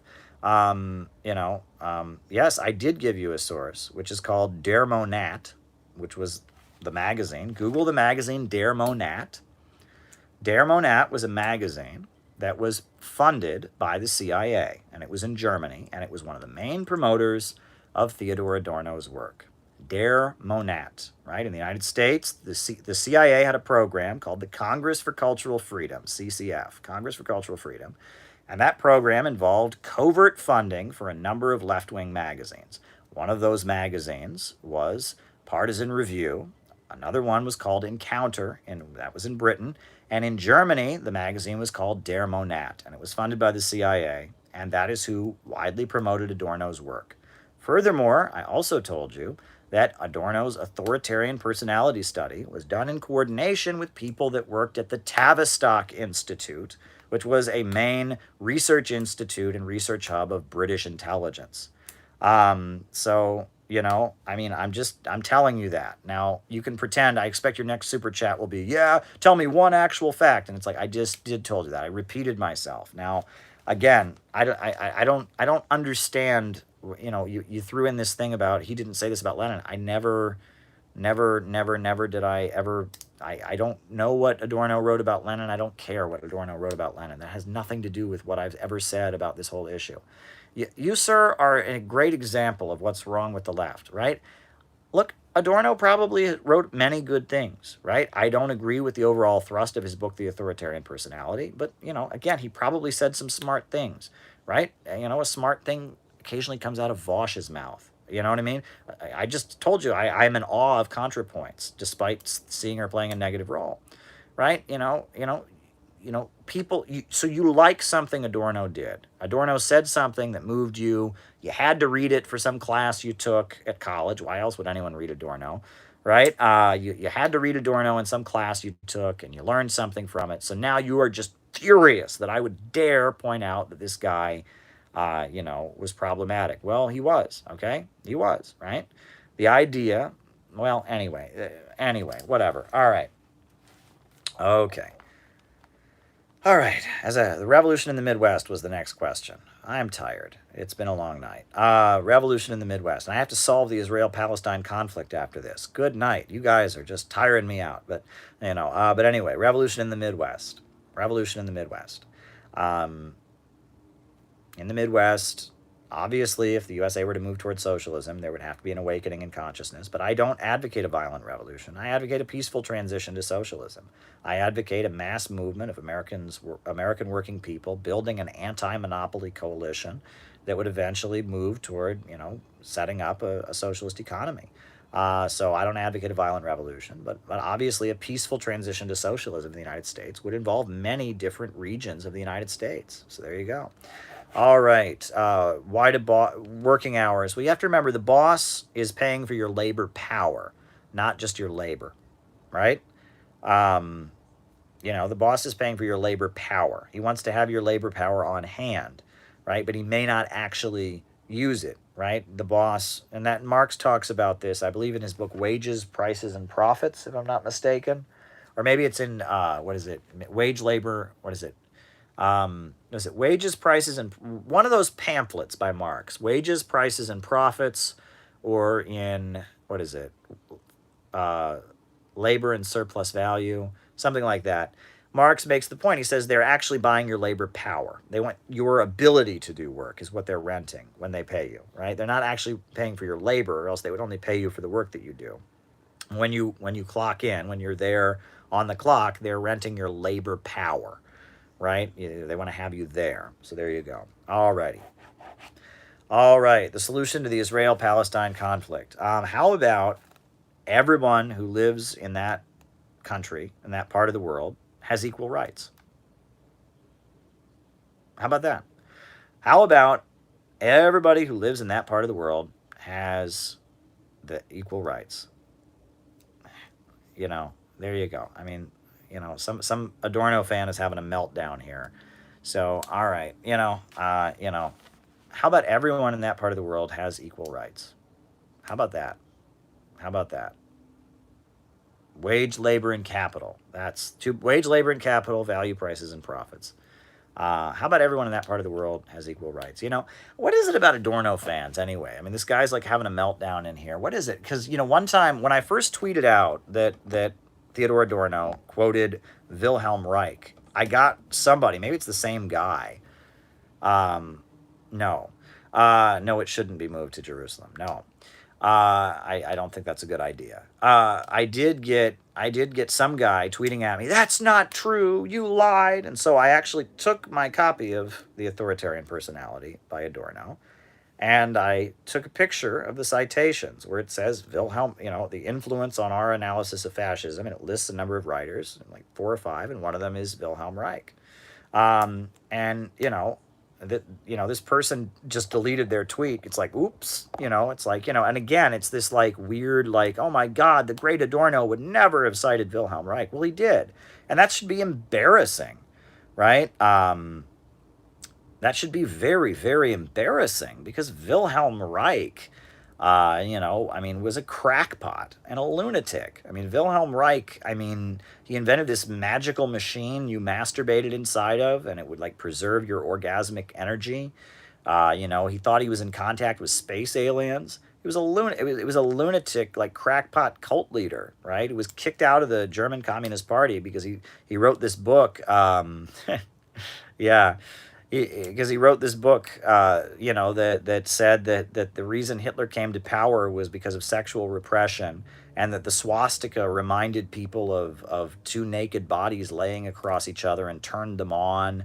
And his book, The Mass Psychology of Fascism, is Wilhelm Reich's book on fascism. It's a nut book. It's insanity. It's deranged, right? The guy was a lunatic. And the fact that that's one of them, that's a major influence on Adorno's authoritarian personality theory, that's got to be embarrassing, right? That, everyone's reading, oh, Adorno, it's so profound. Adorno drew heavily from this guy who was nutty and got kicked out of the German Communist Party and out of the Freudian psychoanalytic, movement because he was, claiming that all mental illness was rooted in sexual repression and all of that. Adorno, the fact that that's an influence on him, and the message of the authoritarian personality, in essence, the idea is that basically if you're the kind of person who believes in things, if you're the kind of person who would fight for a cause, if you're the kind of person who would give your life for a mass movement, you're dangerous. right? We should all just be, a bunch of hipsters. We should all just think, hey, there is no truth, man. Everything's a matter of opinion. I mean, if you're the kind of person that would give your life to a mass movement and make sacrifices and believe in things and say that right and wrong do exist and that actual truth does exist and would fight for principles, if you would give your life for something that's right, you're dangerous. That's the message of the book, right? And I think people like that Adorno thinks are so dangerous, people who believe in right and wrong, people who make sacrifices, people who join a group and fight for a cause, are good. And we need more of those kind of people. In fact, it's those kind of people that are the reason we have civil rights in the United States for African Americans. It's those kind of people that are the reason we have labor unions in the United States. It's those kind of people that are the reason women have the right to vote. And it's those kind of people that raised China out of poverty and made one of the poorest countries in the world into a superpower. I'm sorry, it's those people that invented space travel. I'm sorry, you really, really, really, need people who believe in right and wrong and feel they have a duty to society and feel that they have an obligation to their fellow man and want to make the world better than it was when they came into it. And if you think that is a dangerous authoritarian personality that we need to breed out so that everyone can be a shades of gray intellectual, I'm going to disagree with you. The postmodernist perspective of the Frankfurt School, I think, is fundamentally wrong.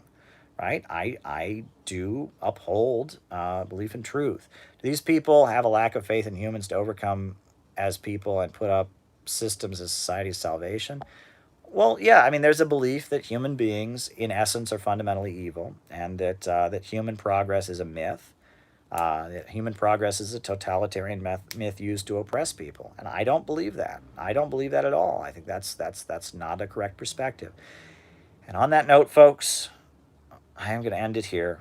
I'm tired, but that's okay. A new upsurge in the struggle against U.S. imperialism is now emerging throughout the world. Ever since World War II, U.S. imperialism and its followers have continuously been launching wars of aggression, but the people of various countries have been continuously waging revolutionary wars to defeat their aggression. While the danger of a new world war still exists, and the people of all countries must get prepared, revolution is the main trend in the world today. While the danger of a new world war still exists, and the people of all countries must get prepared, revolution is the main trend in the world today. We need a government of action that will fight for working families. We need a government of action that will fight for working families. We need a government of action that will fight for working families. Good night. Good night.